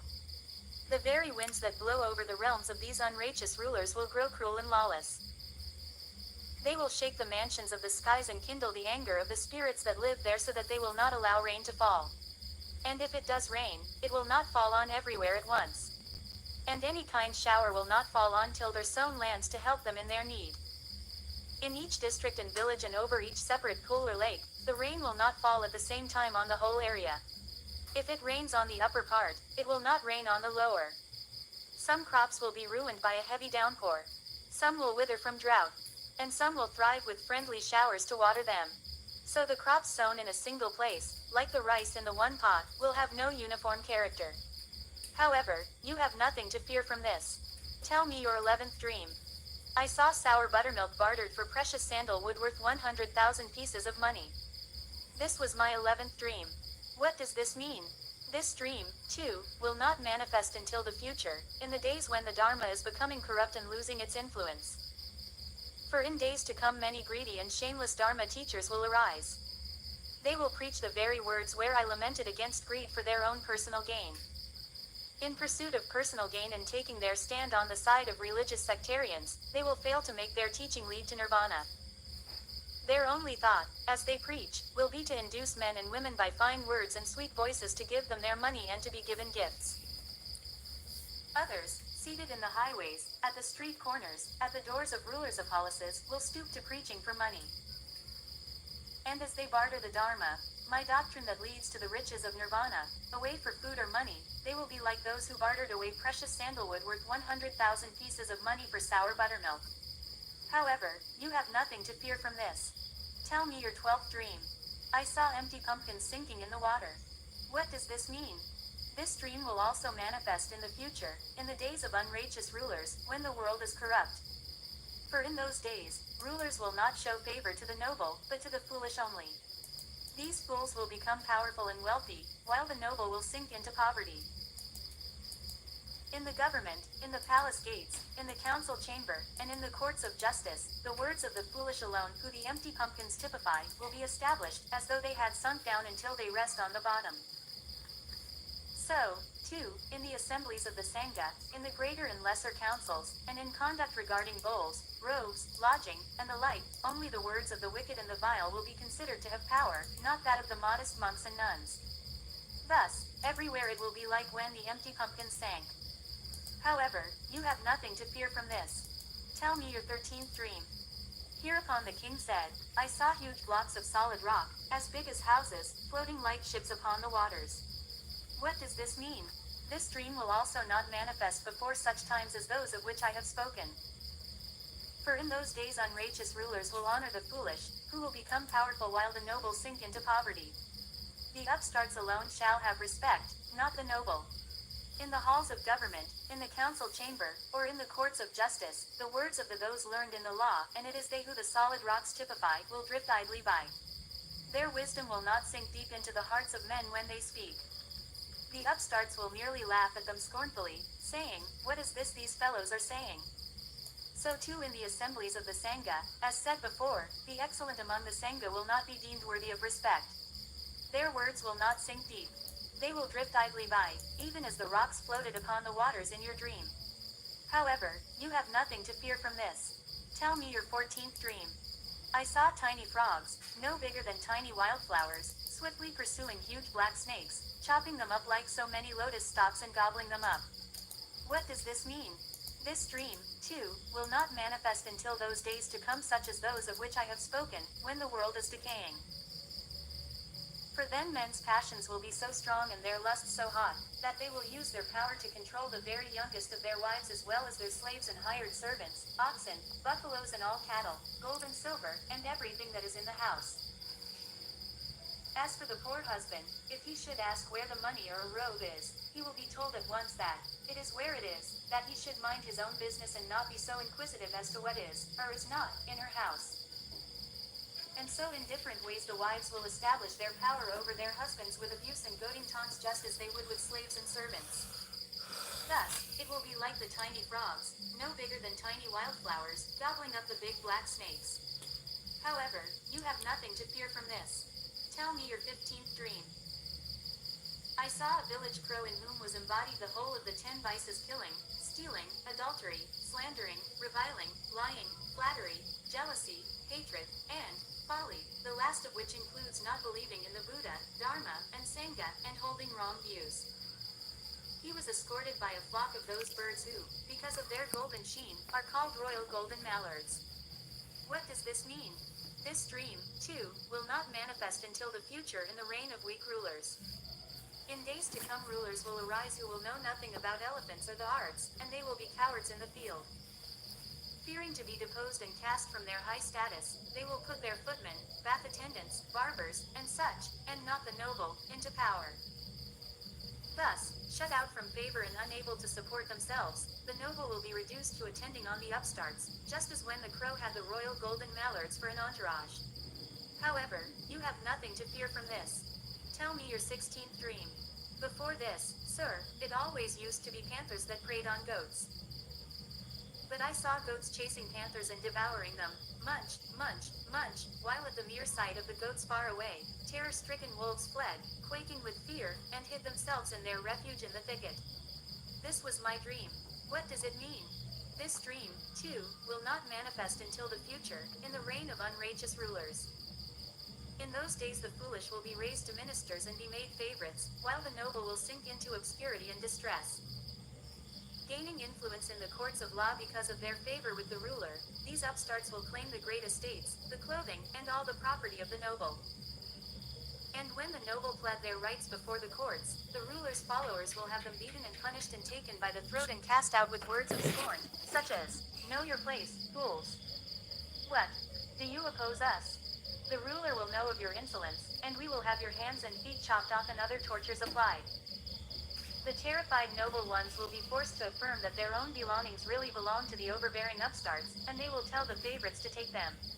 And they will hurry home and cower in an agony of fear. Likewise, evil monks and nuns will harass good and worthy monks and nuns, until these latter, finding no one to help them, will flee to the jungle. And this oppression of the noble and of the good monks and nuns by the foolish and by the evil will be like the scaring of wolves by goats. However, you have nothing to fear from this. For this dream, too, only has meaning for the future. It was not truth, it was not love for you, that prompted the Brahmins to prophesy as they did. No, it was greed in the mind that is fed by covetousness that shaped all their self-seeking words. Thus the master explained the meaning of these 16 great dreams, adding, "You, sire, are not the first to have these dreams. They were dreamed by kings of bygone days as well. And then, as now, the Brahmins used them as a pretext for sacrifices.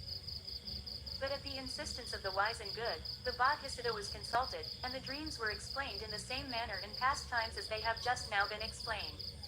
And so saying, at the king's request, he told this story of the past. Once upon a time when Brahmadatta was reigning in Benares, the Bodhisattva was born as a Brahmin in the north country. When he came of age, he renounced the world for the life of a recluse. He won the higher knowledges, supernormal powers, and the attainments 8 jhanas, and he lived in the Himalaya country in the bliss that comes from insight. In those days, in just the same way, Brahmadatta dreamed these dreams in Benares, and he asked the Brahmins about them. And the Brahmins, then as now, started preparing a sacrifice. There was a young Brahmin of learning and wisdom among them. He was a student of the king's chaplain. He said to the chaplain, "Master, you have taught me the 3 Vedas.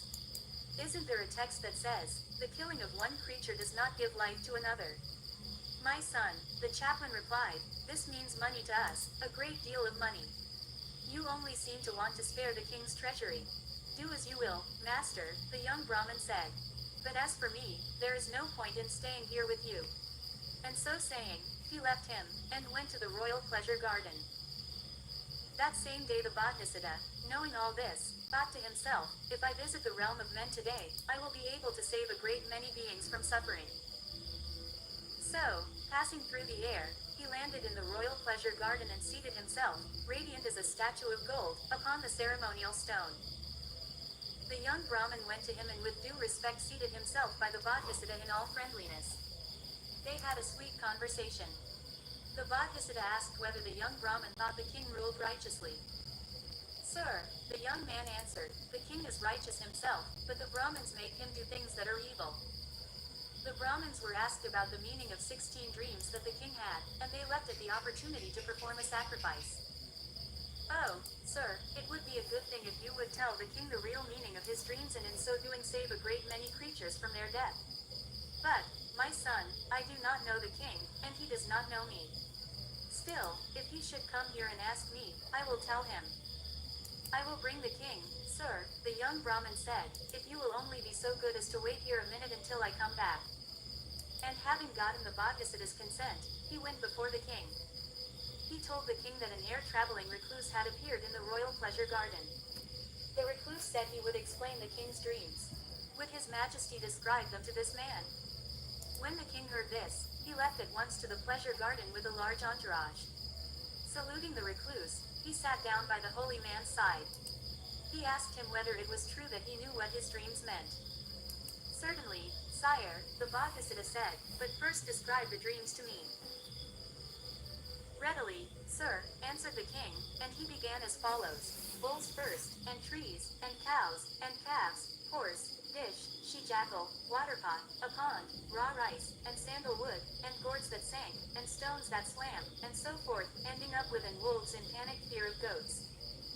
And his majesty went on to tell his dreams in just the same manner as that in which King Pasenadi had described them. Figure, the king meets the wise recluse. Enough, said the great being. You have nothing to fear or dread from all this. Having thus reassured the king, and having freed many animals from bondage, the Bodhisattva again took up his position in midair. From there he exhorted the king and established him in the 5 precepts, ending with these words, henceforth, O king, do not align with the Brahmins in slaughtering animals for sacrifice. His teaching ended, the Bodhisattva passed straight through the air to his own home. And the king, remaining faithful to the teaching he had heard, passed away after a life of almsgiving and other good works to fare according to his karma. His lesson ended, the master said, you have nothing to fear from these dreams. Away with the sacrifice. Having had the sacrifice dismissed, and having saved the lives of many creatures, he showed the connection and identified the birth by saying, Ananda was the king of those days, Sariputta was the young Brahmin, and I was the recluse. Was the king of those days. Ilisa Jataka, the story of Ilisa. This is a rich and wonderful story. The situation with the miser is quite funny, especially in the Jataka tale itself. It has a little bit of a Christmas carol feel to it. The fact that the barber turns out to be the Bodhisattva is particularly amusing. One of the main characters in the Jataka is Saka, Lord of the Devas. In the Buddhist cosmology, Saka is a very high-ranking god. Only an extremely virtuous being can be reborn as Saka. Curiously, there are 3 suttas in the Samyutta Nikaya that actually give instructions on how to become Saka. Unfortunately, the bar is set very high, as you would expect. The suttas that give these instructions are SNI 11.1113.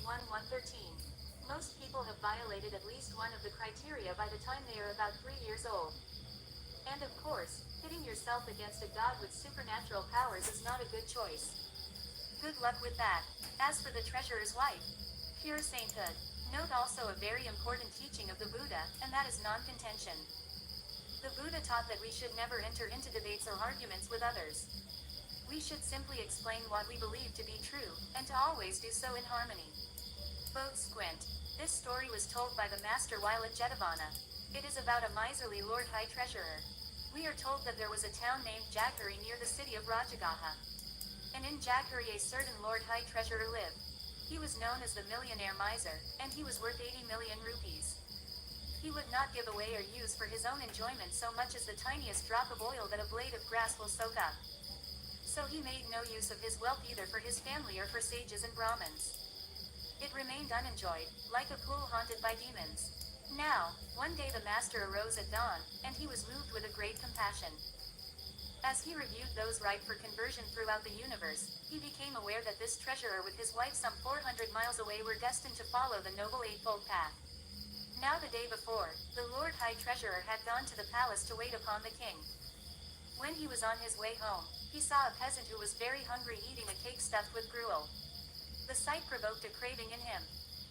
But, arriving at his own house, he thought to himself, if I say I want a stuffed cake, a whole bunch of people will want to share my meal, and that means going through a lot of my rice and ghee and sugar. I mustn't say a word to anyone. So he walked around wrestling with his craving. As hour after hour passed, he grew yellower and yellower, and the veins stood out like cords on his emaciated frame. Finally, unable to bear it any longer, he went to his room and lay down hugging his bed. But still he would not say a word to anyone for fear of wasting his stores. Finally, his wife went to him, and, stroking his back, she said, "What is the matter, my husband?" "Nothing," he said. "Perhaps the king is angry with you." "No, he is not." "Have your children or servants done anything to annoy you?" "Nothing of that kind, either." "Well, then, do you have a craving for anything?" Still he did not say a word, all because of his preposterous fear that he might waste his stores. He just lay there speechless on his bed. "Say something, husband," his wife said. "Tell me what you have a craving for." "All right," he said with a gulp. "I have a craving for one thing." "And what is that, my husband?" "I would like a stuffed cake to eat." "Now why didn't you say so at once?" "You're rich enough. I'll cook enough cakes to feed the whole town of Jaggery. Why worry about them? They must work to earn their own meal." "Well then, I'll cook only enough for our street." "How extravagant you are." "Then, I'll cook just enough for our own household." "How lavish you are." "Very well, I'll cook only enough for our children." "Why bother with them?" "Very well then, I'll only provide for our two selves." "Why should you have them?" "Then I'll cook just enough for you alone," his wife said. "Do it quietly," the Lord High Treasurer said. "There are a lot of people looking for signs of cooking in this place. Pick out any broken rice, being careful to leave the whole grain, and take a portable cook stove and cooking pots and just a very little milk and ghee and honey and molasses. Then go to the 7th story of the house and do the cooking up there. I will sit there alone and undisturbed to eat." Obedient to his wishes, the wife had all the necessary things carried up, climbed all the way up herself, sent the servants away, and sent word to the treasurer to come. Up he climbed, shutting and bolting door after door as he ascended, until at last he came to the 7th floor. He also shut and bolted this door. Then he sat down. His wife lit the fire in the stove, put her pot on, and set about cooking the cakes. Now in the early morning, the master had said to the elder great Moggallana, "Moggallana, this miser millionaire in the town of Jaggery near Rajagaha, wanting to eat cakes himself, is so afraid of letting others know, that he is having them cooked for him right up on the 7th story. Go there, and by using your supernatural power transport the husband and wife, cakes, milk, ghee and all, here to Jetavana. I and the 500 monks will stay here today, and I will make the cakes and give them a meal." Obeying the master's request, the elder used his supernatural powers to go to the town of Jaggery. There he rested in midair in front of the chamber window, duly clad in his under and outer robes, bright as a jeweled image. The unexpected sight of the elder made the Lord High Treasurer shake with fear. He thought to himself, "I climbed up here to get away from visitors, and now there's one of them at the window." And failing to understand what was really going on, he sputtered with rage, like sugar and salt thrown on the fire, and he burst out with, "What will you get, sage, by simply standing in midair? Why, you may pace up and down until you've made a path in the pathless air, and yet you'll still get nothing." The elder began to pace back and forth in his place in the air. "What will you get by pacing back and forth?" The treasurer said, "You may sit cross-legged in meditation in the air, but still you'll get nothing." Then the elder sat down with legs crossed. Then the treasurer said, "What will you get by sitting there?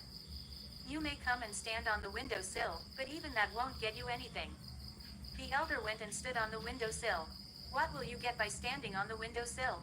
Why, you may belch smoke, and yet you'll still get nothing." The treasurer said. Then the elder belched smoke until the whole palace was filled with it. The treasurer's eyes began to smart as though pricked with needles. Finally, out of fear that his house might catch on fire, he stopped himself from adding, "You won't get anything even if you burst into flames." He thought to himself, "This elder is incredibly persistent. He simply won't go away empty-handed. I must give just one cake to him." So he said to his wife, "My dear, cook one little cake and give it to the sage so he will go away." So she mixed a tiny amount of dough in a crock. But the dough swelled and swelled until it filled the whole crock, and it grew to be a great big cake. "What a lot you must have used!" the treasurer exclaimed at the sight. And he took a very little piece of the dough with the tip of a spoon and put it into the oven to bake. But that tiny piece of dough grew larger than the first lump, and one after another, every piece of dough he took became huge. Then he lost heart and said to his wife, "Cake to him." So he said to his wife, "Him a cake, cake to him." So he said to his wife, "My him, cake to him."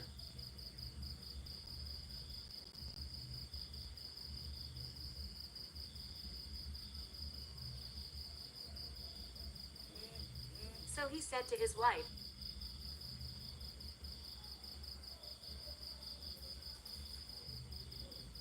"Wife, my dear, cook one little cake and give it to the sage so he will go away." So she mixed a tiny amount of dough in a crock.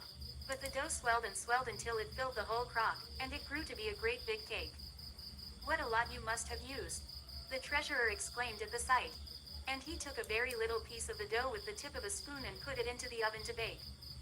But that tiny piece of dough grew larger than the first lump, and one after another, every piece of dough he took became huge. Then he lost heart and said to his wife, "You give him a cake, dear." But, as soon as she took one cake from the basket, at once all the other cakes stuck fast to it. So she cried out to her husband that all the cakes had stuck together, and that she could not pry them apart. "Oh, I'll soon get them apart," he said, but he could not. Then the husband and wife both grabbed onto the mass of cakes at the corner and tried to get them apart. But no matter how hard they pulled, they were no more successful together than they were by themselves on the mass. Now as the treasurer was pulling at the cakes, he started to sweat and his craving left him. Then he said to his wife, "I don't want the cakes. Give them, basket and all, to this monk." And she approached the elder with the basket in her hand. Then the elder preached the Dharma to them and proclaimed the excellence of the three gems Buddha, Dharma, and Sangha. And, teaching that giving brought true happiness, he made the fruits of charity and other good works shine forth even as the full moon in the heavens. Deeply moved by the elder's words, the treasurer said, "Sir, come here and sit on this couch to eat your cakes." "Lord High Treasurer," the elder said, "the all-wise Buddha with 500 monks sits in the monastery waiting for a meal of cakes. If it would be your good pleasure, I ask you to bring your wife and the cakes with you, and let us go see the master." "But where, sir, is the master right now?" 150 miles away, in the monastery at Jetavana." "How are we going to get there, sir, without spending a long time on the road?" "If it be your pleasure, Lord High Treasurer, I will take you there using my supernatural powers. The head of the staircase in your house will stay where it is, but the bottom will be at the main gate of Jetavana. In this way I will transport you to the master in the time that it takes to go downstairs." "So be it, sir," the treasurer said. Then the elder, keeping the top of the staircase where it was, proclaimed, "Let the foot of the staircase be at the main gate of Jetavana." And so it came to pass. In this way the elder transported the treasurer and his wife to Jetavana quicker than they could get down the stairs. Then the husband and wife went before the master and said that mealtime had come. And the master, going into the Dharma hall, sat down on the Buddha seat prepared for him with the Sangha gathered round. Then the Lord High Treasurer poured the water of donation over the hands of the Sangha with the Buddha at its head, while his wife placed a cake in the alms bowl of the Blessed One. Of this he took only enough to support life, as did the 500 monks. Next the treasurer went around offering milk mixed with ghee and honey and brown sugar, and the master and the Sangha brought their meal to a close. Lastly the treasurer and his wife ate their fill, but still there seemed no end to the cakes. Even when all the monks and the scrap-eaters throughout the monastery had all had a share, still there was no sign of the end approaching. So they told the master, saying, "Sir, the supply of cakes grows no smaller. Then throw them down by the great gate of the monastery." So they threw them away in a cave not far from the gateway, and to this day they call that spot, the pot cake.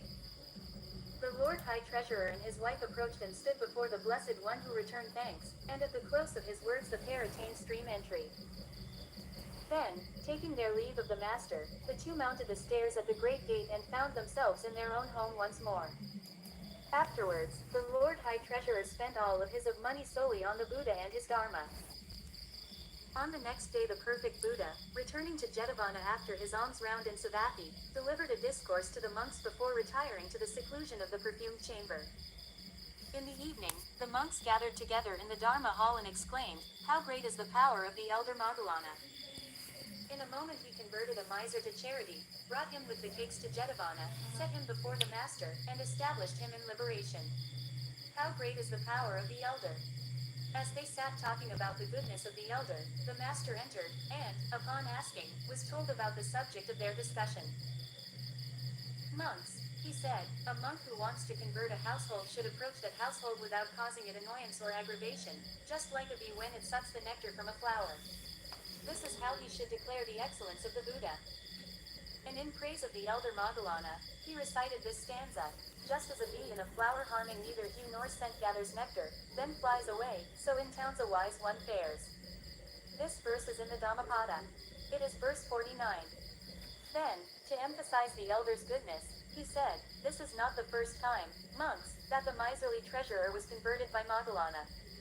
In other days, too, the elder converted him and taught him how actions and their results are linked together. So saying, he told this story of the past. Once upon a time when Brahmadatta was reigning in Benares, there was a lord-high treasurer named Elisa. He was worth 80 million rupees, and he had all the defects that a man can have. He was lame, he had a crooked back, and he had a squint. He was a skeptic and a miser, never giving of his wealth to others or enjoying it himself. His house was like a pool haunted by demons.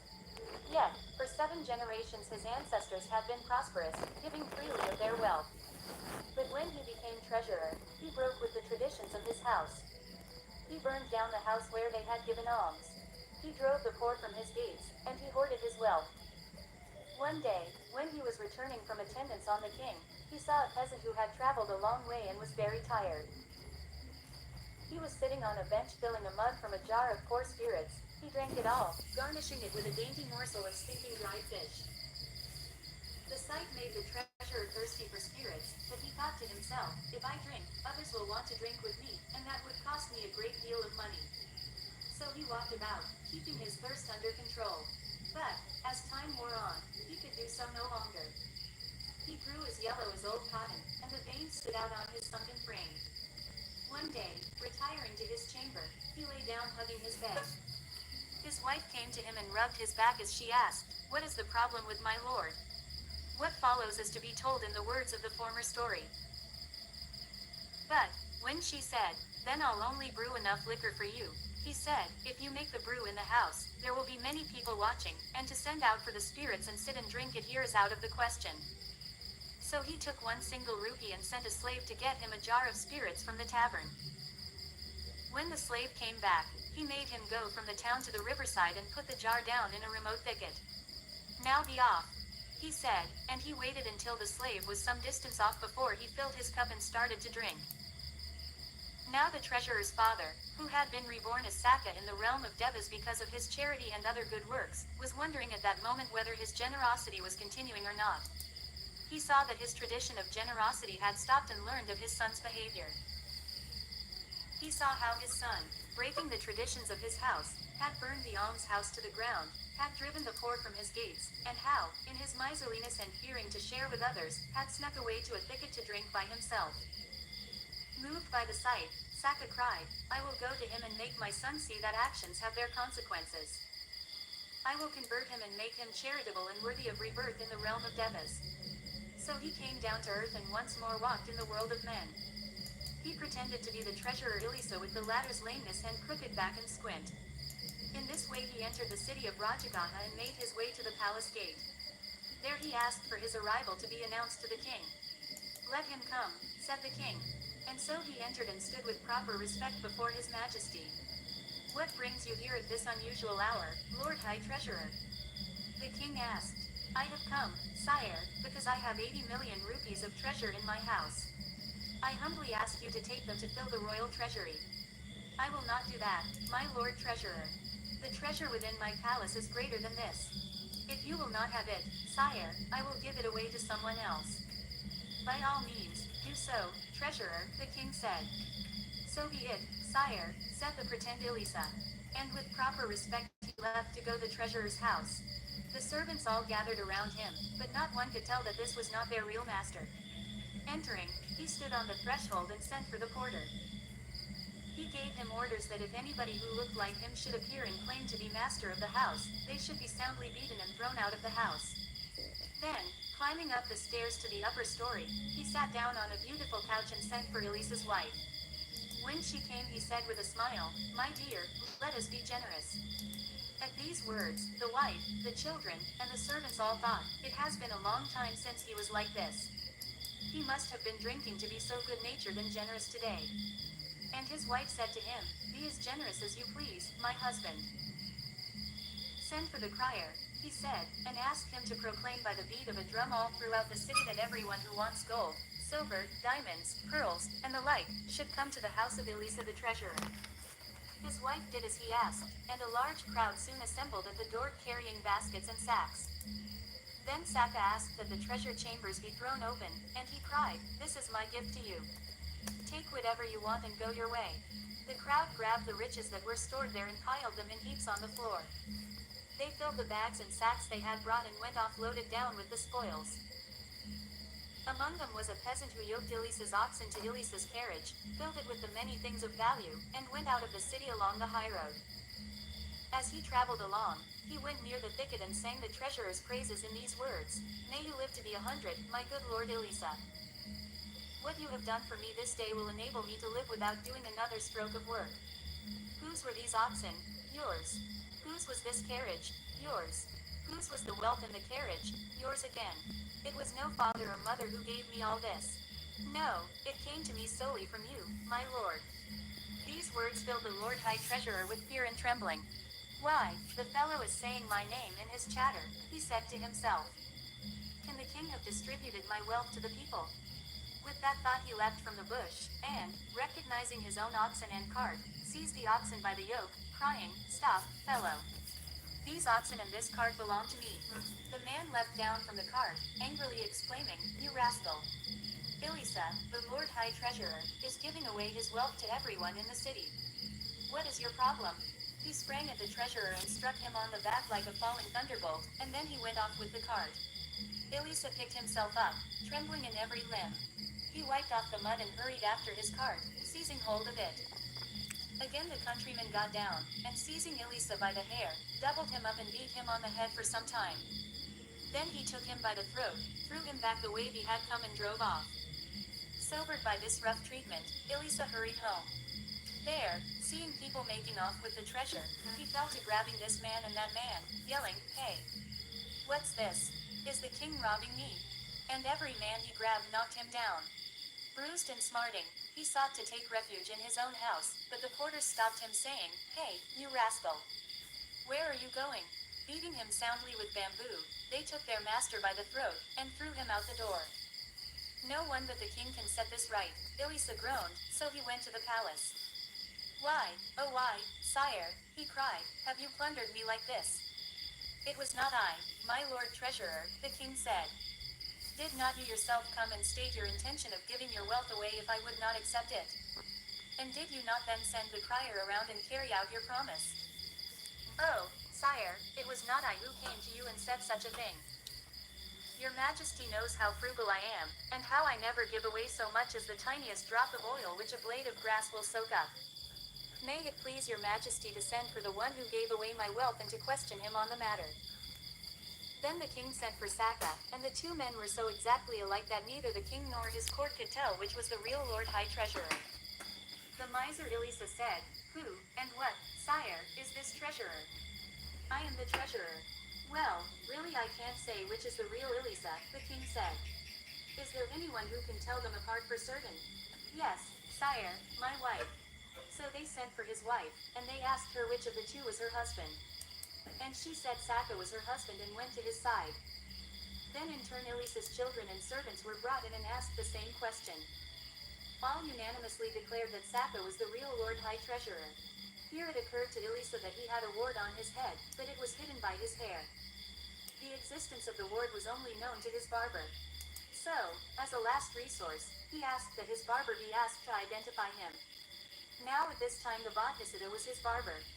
Accordingly, the barber was sent for and asked if he could distinguish the real from the false Elisa. "I could tell, sire," he said, "if I can examine their heads." "Then look at both their heads," the king said. Instantly Saka caused a wart to rise on his head. After examining the two, the Bodhisattva reported that, as both of them had warts on their heads, he couldn't for the life of him say which was the real treasurer. And then he uttered this stanza, "Both squint. Both halt. Both men are hunchbacks, too. and both have warts alike. I cannot tell which of the two is the real Elisa. Fearing that his last hope had failed him, the Lord High Treasurer started to tremble. Such was his intolerable anguish at the loss of his beloved riches that he fell down in a swoon. It was then that Saka showed his supernatural powers, and, rising in the air, he addressed the king in these words, I am not Elisa, O king, but Saka. Then those around Elisa wiped his face and splashed water over him. Recovering, he rose to his feet and bowed to the ground before Saka, king of the Devas. Figure. Saka shows his power. Then Saka said, Elisa, the wealth was mine, not yours. I am your father, and you are my son. In my lifetime I was generous to the poor and rejoiced in doing good. Because of that I was reborn to this lofty state and have been reborn as Saka. But you, who are not walking in my footsteps, have grown stingy, and you are a miser. You burned my almshouse to the ground, drove the poor from the gate, and hoarded your riches. You do not enjoy them yourself, nor has any other human being. But your wealth has become like a pool haunted by demons where no man may quench his thirst. However, if you rebuild my almshouse and show generosity to the poor, the goodness of your actions will bear fruit. But if you will not, then will I strip you of everything you have, I will split your head with the thunderbolt of Indra, and you will die. At this threat Elisa, quaking for his life, cried out, From here on I will be generous. Saka accepted his promise, and, still seated in midair, established his son in the precepts and preached the Dharma to him, departing afterwards to his own home. And true to his promise, Elisa was diligent in almsgiving and other good works, and so assured his rebirth in heaven. Monks, the master said, this is not the first time that Moggallana converted the miserly treasurer. In bygone days as well the same man was converted by him. His lesson ended, he showed the connection and identified the birth by saying, this miserly treasurer was the Elisa of those days. Moggallana was Saka, king of the Devas. Ananda was the king, and I was the barber. 79. Karasara Jataka, the minister's treachery. So many of these stories tell us how little has changed in 2,500 years. From a Buddhist perspective that is not surprising. Beings are born into the human realm because they have a certain kind of karma. Having said that, the human realm does go through periods when things are better and periods when things are worse. Within the parameters of the realm, there is some latitude for change. He gave the robbers time. This story was told by the master while at Jetavana. It is about a certain minister. This minister, it is said, ingratiated himself with the king. And after collecting the royal revenue in a border village, he conspired with a band of robbers to march the men of the village into the jungle, leaving the village for the rascals to plunder. Let me know if you want more edits or another This scene. agreement was made on the condition that they give him half of the plunder. Accordingly, at daybreak when the place was left unprotected, down came the robbers.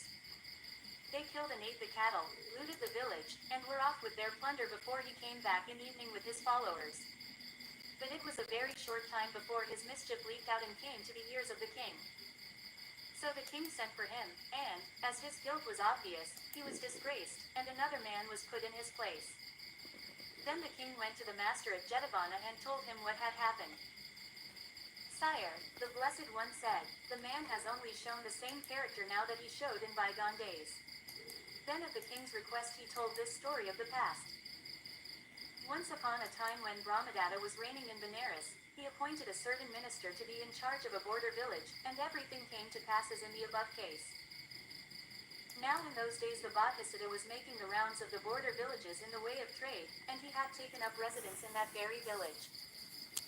And when the headman was marching his men back at evening with drums beating, he exclaimed, this scoundrel, who conspired with the robbers to loot the village, waited until they went off to the jungle.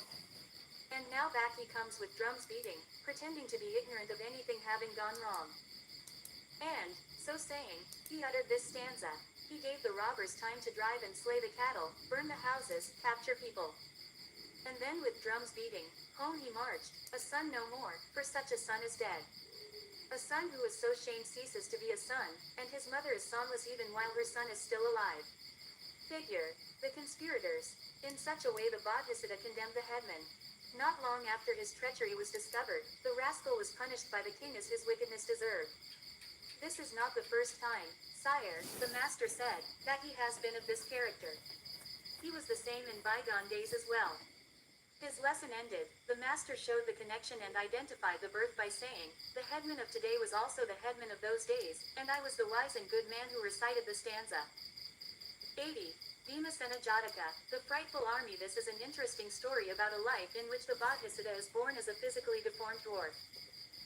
But he still manages to show his intelligence, courage, and physical ability. You flaunted your prowess. This story was told by the master while at Jetavana. It is about a braggart in the Sangha. Tradition says that he used to gather monks of all ages around him and then delude everyone with lying boasts about his noble descent. "Ah, brothers," he would say, "there is no family as noble as mine, no lineage so peerless. I am a descendant of the highest of princely lines. No man is my equal in birth or ancestral estate. There is absolutely no end to the gold and silver and other treasures we possess. Our slaves and Sangha. Tradition says that he used to gather monks of all ages around him and then delude everyone."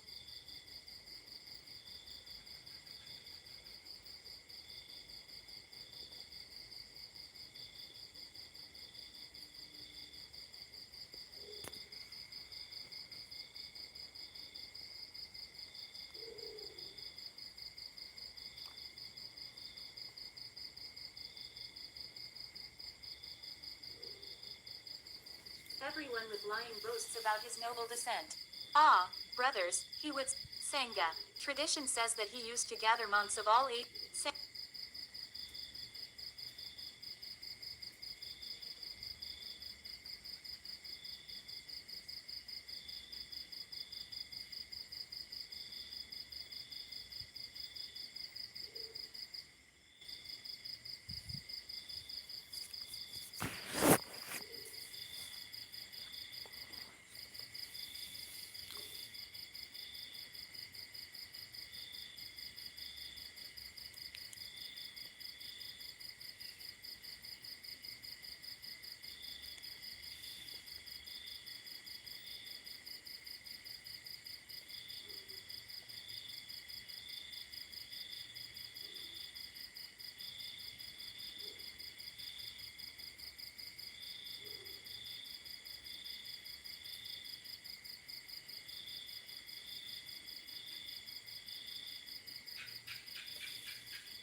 Sangha.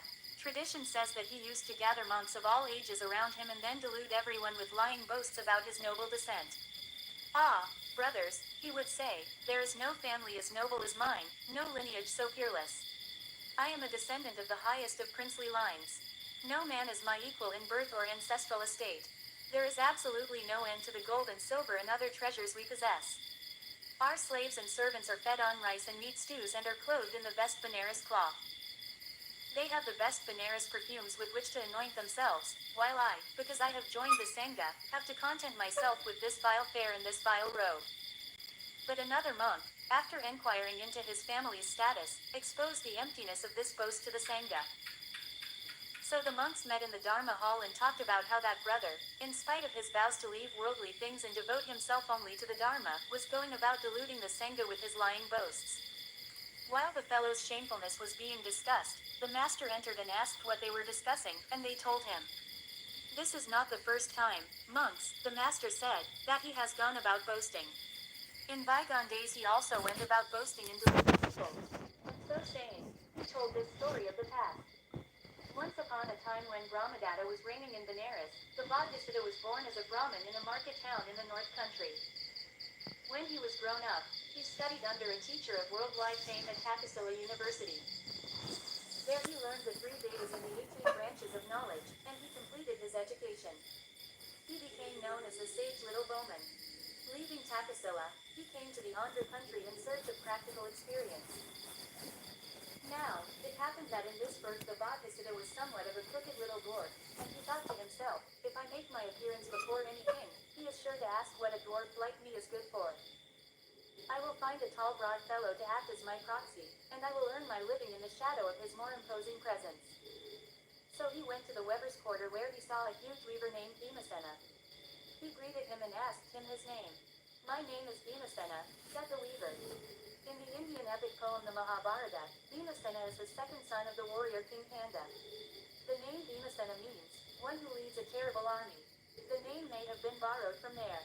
And what makes a fine big man like you work at so sorry a trade? Because I cannot make a living any other way. Weep no more, my friend. There is no better archer on the whole continent than me. The kings would scorn me because I am a dwarf. And so you, friend, must be the man to show your prowess with the bow. Then the king will hire you and use your skills regularly. Meantime I will be behind you to perform whatever you are asked to do. In that way I will earn my living in your shadow. In this manner we will both thrive and prosper. You only have to do as I tell you. Very well, said the weaver. So the Bodhisattva took the weaver with him to Benares, acting as his little paid boy. Putting the weaver in the front, when they were at the gates of the palace, he sent word of his coming to the king. Being summoned into the royal presence, the pair entered together, bowed, and stood before the king. What brings you here? Said the king. I am a mighty archer, said Bhimasena. There is no other archer like me on the whole continent. What pay would you want to enter my service? 1,000 pieces every 2 weeks, sire. Who is this man of yours? He's my little paid boy, sire. Very well, enter my service. So Bhimasena entered the king's service, but it was the Bodhisattva who did all of his work for him. Now in those days there was a tiger in a forest in Kasi that blocked a busy high road. He had killed many people. When this was reported to the king, he sent for Bhimasena and asked whether he could catch the tiger.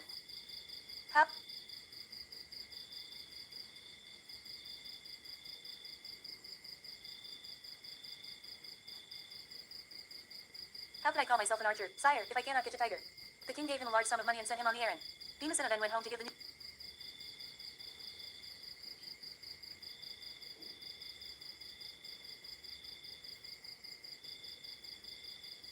I am a mighty archer, said Bhimasena. There is no other archer like me on the whole continent. What pay would you want to enter my service? 1,000 pieces every 2 weeks, sire. Who is this man of yours? He's my little paid boy, sire. Very well, enter my service. So Bhimasena entered the king's service, but it was the Bodhisattva who did all of his work for him. Now in those days there was a tiger in a forest in Kasi that blocked a busy high road. He had killed many people. When this was reported to the king, he sent for Bhimasena and asked whether he could catch the tiger. How could I call myself an archer, sire, if I cannot catch a tiger? The king gave him a large sum of money and sent him on the errand. Bhimasena then went home to give the news to the Bodhisattva. All right.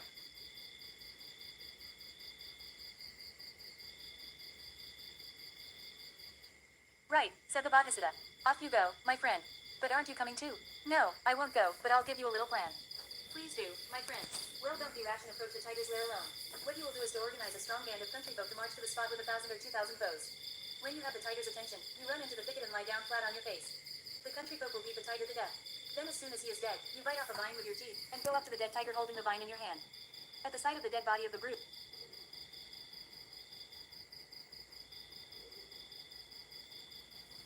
you will burst out with, "Who killed the tiger?" I meant to lead it by a vine, like an ox, to the king. I have just stepped into the thicket to get a vine. I must know who killed the tiger before I could get back with my vine. Then the country folk will be very frightened and bribe you heavily not to report them to the king.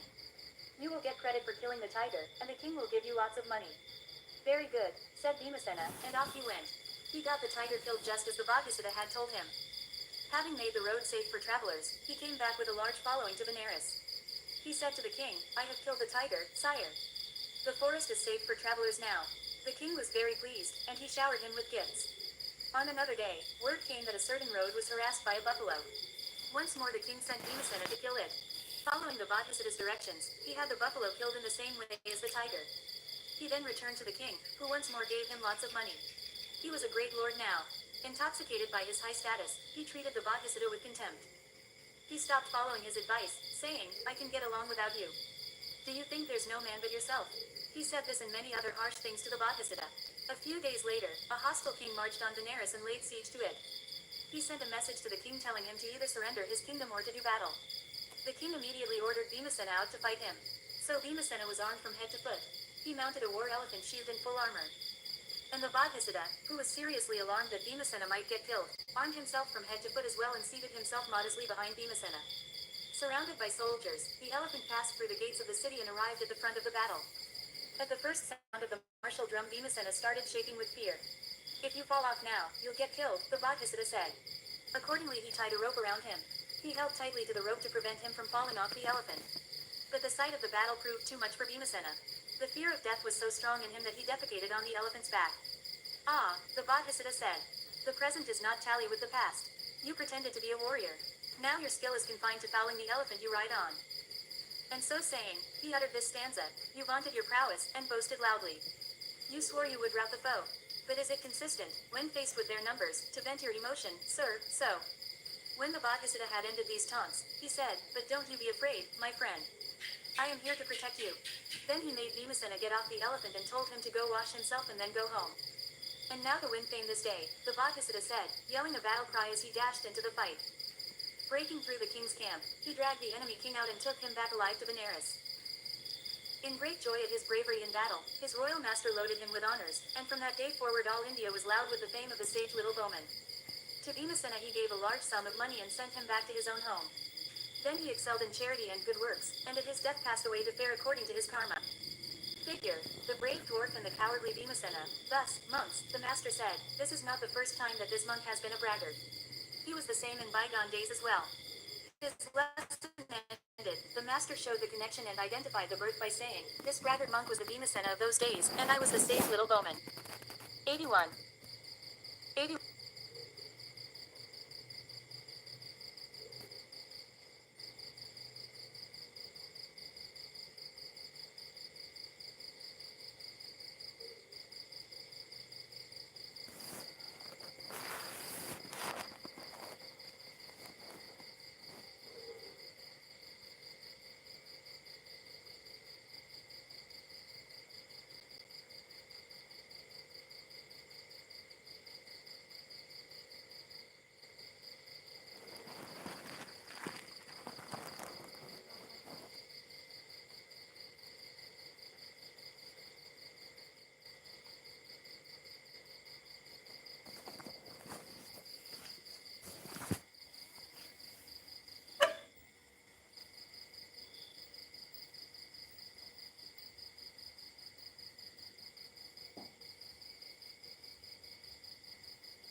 81. Surapana Jataka, drinking alcohol. This story takes place in Kosambi, which is one of the more notorious monasteries of the Buddha's time. There is a famous story that appears several times in the Pali Canon where there was a conflict between two monks, and when the Buddha tried to intervene, they basically blew him off. The monastery park in Kosambi was named after Gosita, who was a devoted lay follower of the Buddha. Gosita donated the park to the Sangha. In this story we see the elder Sagata who has supernormal powers. Yet still he is subject to drunkenness.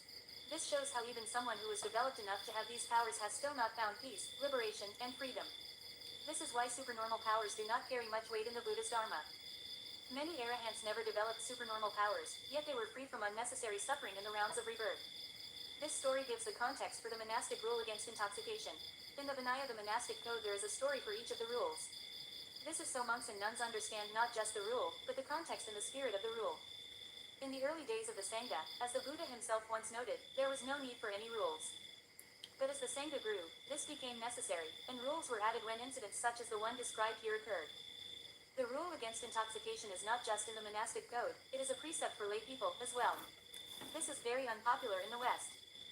But the precept exists not so much because there is anything inherently immoral about intoxication, it is because, as we see in the story, it predisposes us to very unskillful and harmful behavior. We drank. This story was told by the master about the elder Sagata, while he was living in the Gosita Park near Kosambi. After spending the rainy season at Savathi, the master went on an alms pilgrimage to a market town named Vadavadika. Their cowherds and goatherds and farmers and wayfarers respectfully advised him not to go down to the Mango Ferry. For, they said, in the Mango Ferry, in the property of the naked ascetics, a poisonous and deadly Naga, a demigod who is part human and part cobra, lives. He is known as the Naga of the Mango Ferry, and he might harm the Blessed One. The Blessed One pretended not to hear them even though they repeated their warning 3 times, and he continued on his way. While the Blessed One was living near Vadavadika in a certain grove there, the elder Sagata, a servant of the Buddha who had won what supernormal powers a human can possess, went to the property of the naked ascetics. There he built a pile of leaves at the spot where the Naga king lived, and he sat down cross-legged on them.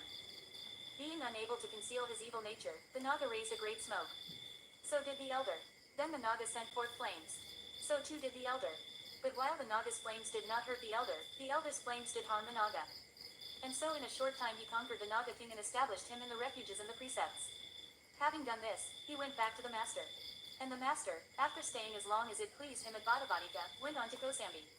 Now the story of the Naga's conversion by Sagata spread all over the countryside.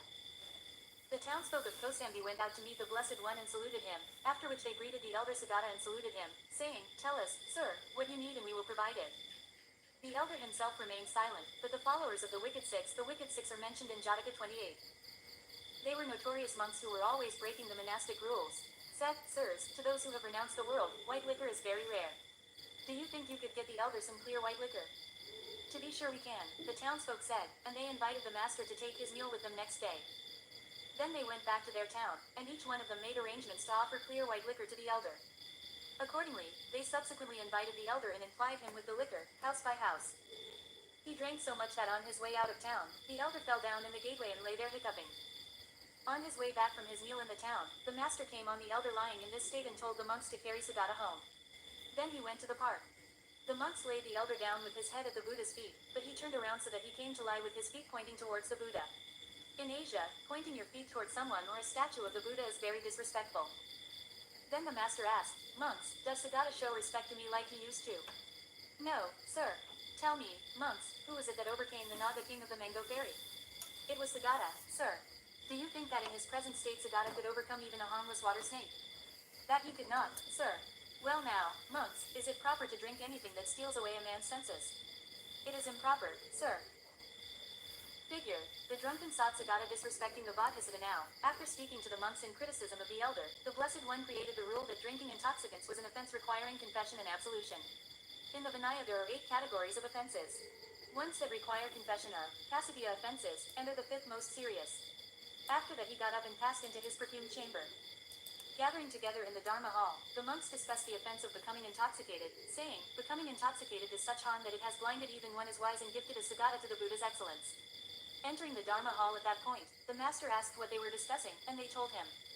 "Monks," he said, "this is not the first time that a renunciate lost his senses through intoxication. The very same thing happened in bygone days." And so saying, he told this story of the past. Once upon a time when Brahmadatta was reigning in Benares, the Bodhisattva was born into a northern Brahmin family in Kasi. When he grew up, he renounced the world for the life of a recluse. He won the higher knowledge's supernormal powers and the attainments jhanas, and he lived in the bliss of insight in the Himalayas with 500 pupils around him. Once, during the rainy season, his pupils said to him, "Master, may we go to the world of men and bring back salt and vinegar?" "For my own part, sirs, I will remain here. But you may go for your health's sake. Come back when the rainy season is over." "Very good," they said.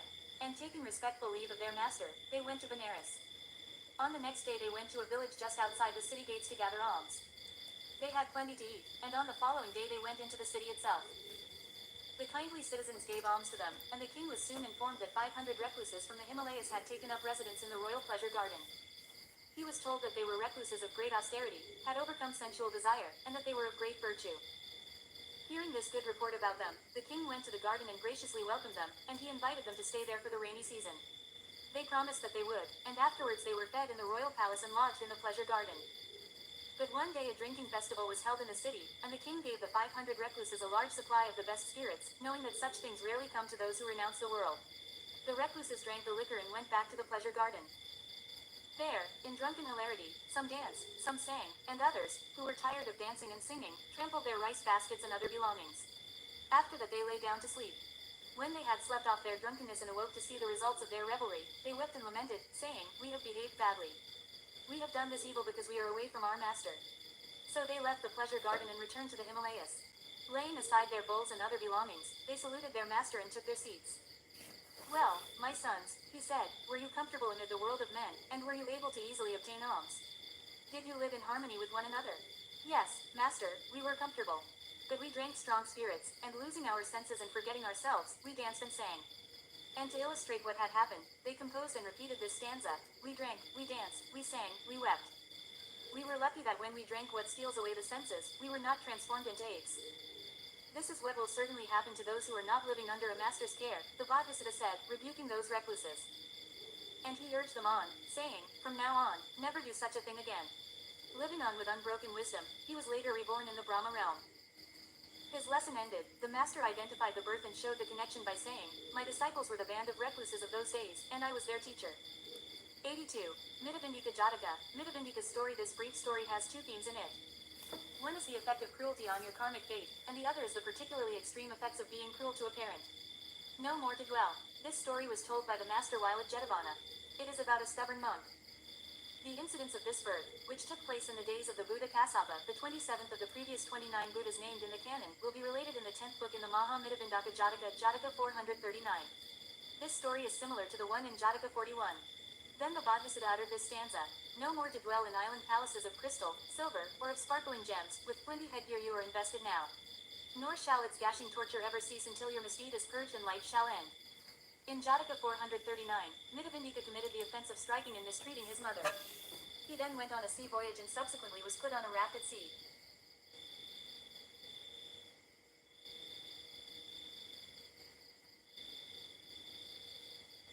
C. From the raft, he first landed on a blessed paradise of an island, but then he went on to another island that was a hell realm disguised as a place of beauty. There he was tricked into putting a razor wheel on his head. He was condemned to wear this razor wheel until the karma from his misdeed was exhausted. Figure. Oh razor head. Ouch. So saying, the Bodhisattva returned to his home among the devas. And Mitabindaka, having donned that headgear, suffered great torment until the effects of his cruelty was exhausted, and he passed away to fare according to his remaining karma. His lesson ended, the master identified the birth by saying, "This stubborn monk was the Mitabindaka of those days, and I was the king of the devas." 83. Kalakani Jataka. The Mud Pie Friend. This is a wonderful story about judging someone by the strength of their character rather than the family or status from which they come. This is a common theme in the Buddha's teaching. I call him not a Brahmin because of his origin and lineage. If impediments still lurk in him, he is just one who says, "Sir." He is ordinary. One who is unimpeded and clings no more. He is the one I call a Brahmin. MN 98.27. In this case, the Buddha is referencing the original meaning of the word, Brahmin, which is someone of high status. Also note in this story the charming details that Anathapindika and his childhood friend made mud pies together, and that his friend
friend has the rather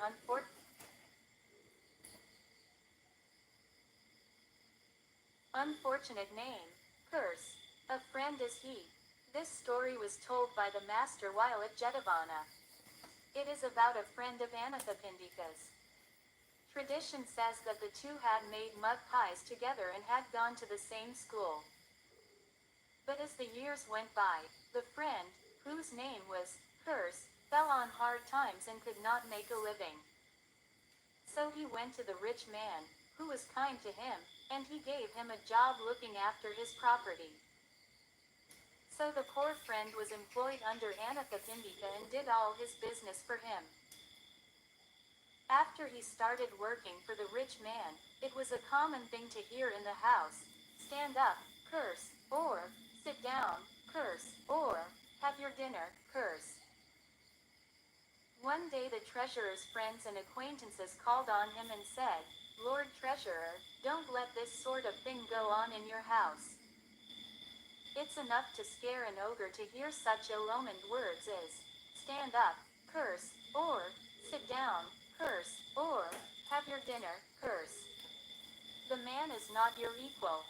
He's a miserable wretch, dogged by misfortune. Why do you have anything to do with him?" "This is not so," replied Anathapindika. "A name only serves to identify a man. The wise do not measure a man by his name, nor is it proper to create meaning from mere sounds. I will never betray, just because of his name, a friend with whom I made mud pies as a child." And he rejected their advice. One day the great man went to visit a village where he was the head man. This left the other man in charge of the house. Hearing he had left, some robbers made up their minds to break into the house. Arming themselves to the teeth, they surrounded it in the night time. But Curse had a suspicion that burglars might be coming, and he was waiting for them. And when he knew that they were there, he ran around to arouse his people. He sounded a horn and beat a drum until he had filled the whole house with noise. It was as though he were rousing a whole army of servants. The robbers said, "The house is not as empty as we thought. The master must be at home." Throwing away their stones, clubs and other weapons, they bolted for their lives. Figure. Curse's quick thinking saves the house. On the next day a great alarm was caused by the sight of all the discarded weapons lying around the house. Curse was lauded to the skies by such praises as this: "If the house had not been patrolled by so wise a man, the robbers would have simply walked in at their own pleasure and plundered the house." The treasurer owes this stroke of good luck to his staunch friend. And the moment the merchant came back from his village they hurried to tell him the whole story. "Ah," he said, "this is the trusty guardian of my home who you wanted me to get rid of. If I had taken your advice and gotten rid of him, I would be a beggar today. It's not the name but the heart within that makes the person." So saying he raised his wages. And thinking that here was a good story to tell, he went to the master and gave him a complete account of all that had happened. This is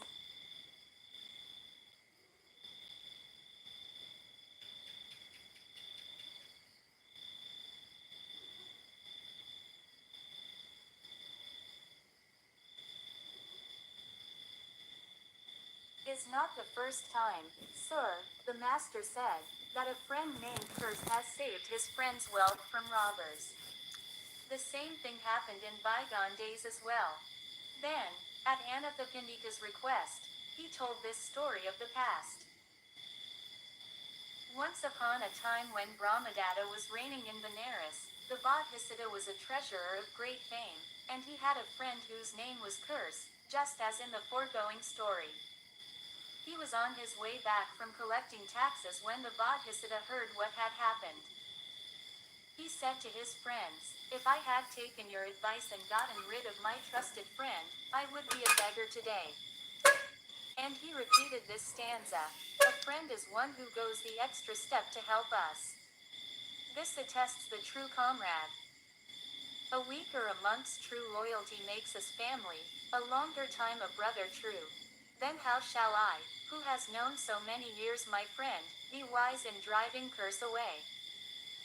His lesson ended, the master identified the birth by saying, "Ananda was the Curse of those days, and I was the treasurer of Benares." 84. Itacitvara Jataka. The six paths to peace. There are many discourses in the Pali Canon that have the Buddha teaching children, especially his own son Rahula.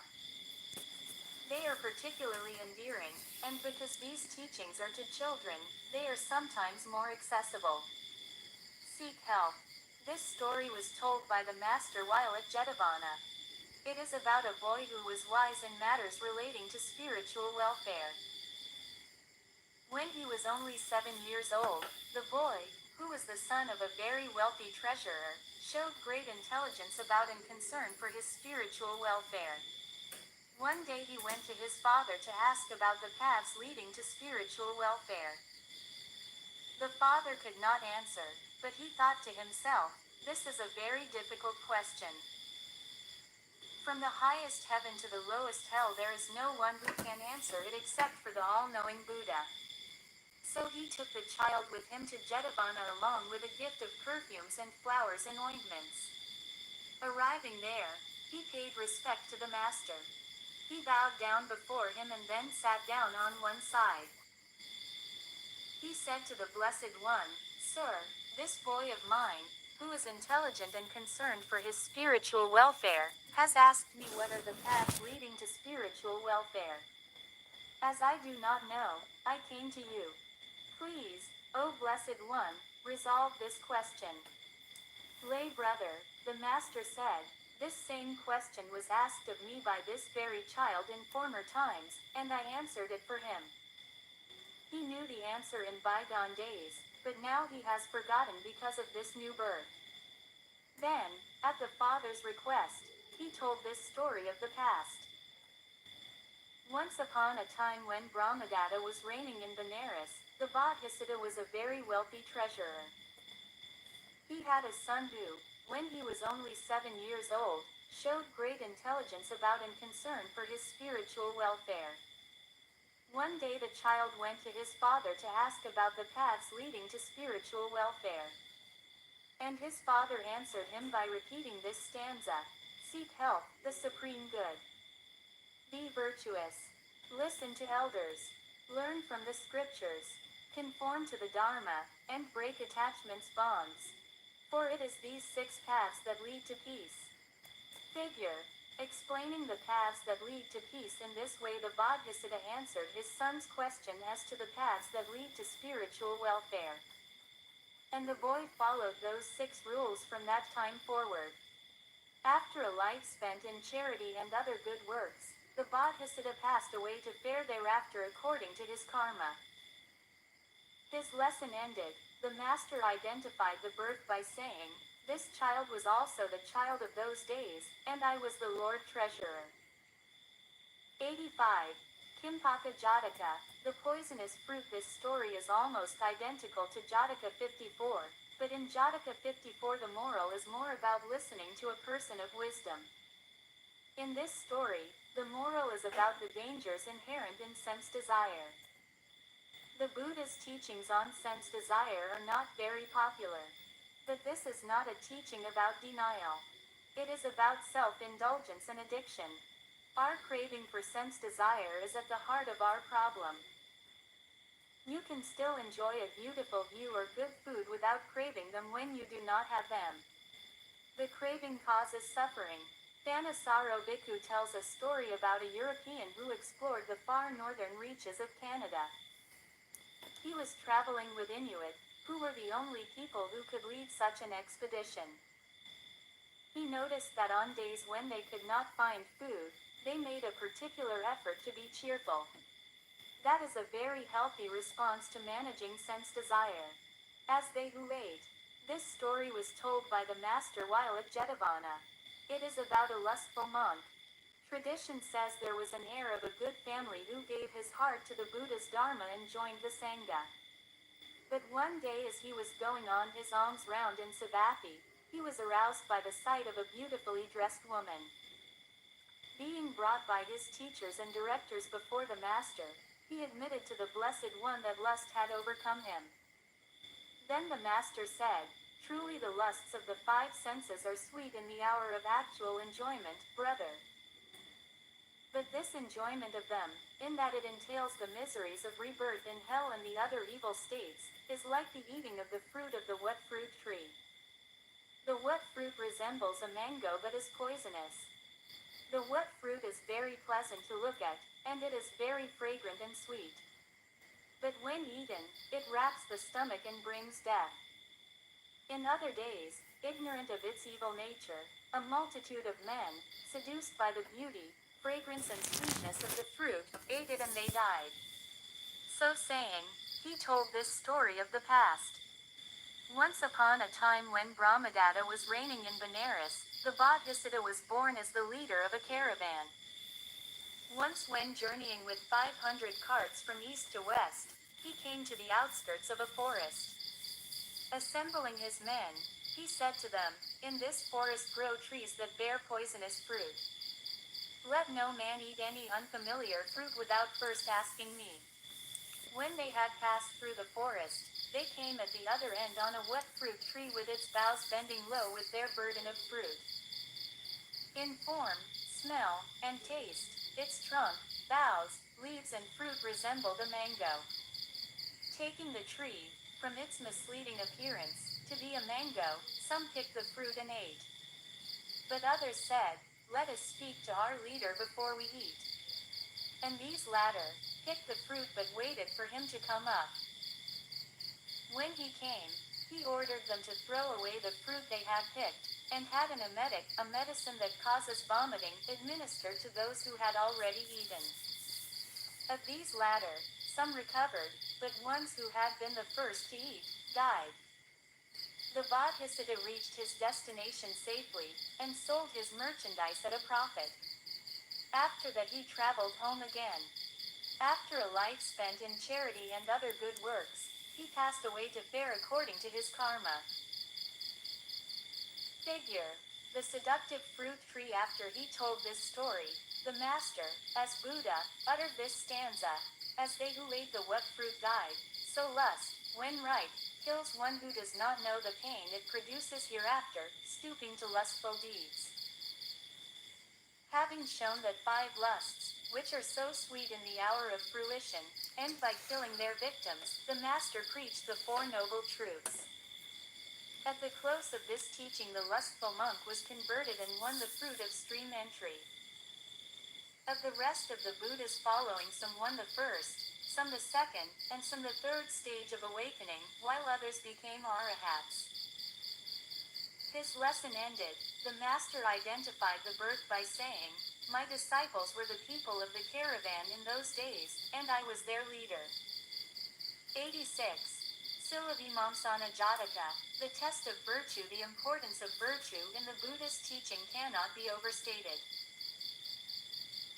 In the poetic, Akankhya Sutta, if a bhikkhu should wish, MN 6, the Buddha outlines all of the attainments in the Noble Eightfold Path, saying that for each one of them, if a monk should wish to attain them, let him fulfill the precepts.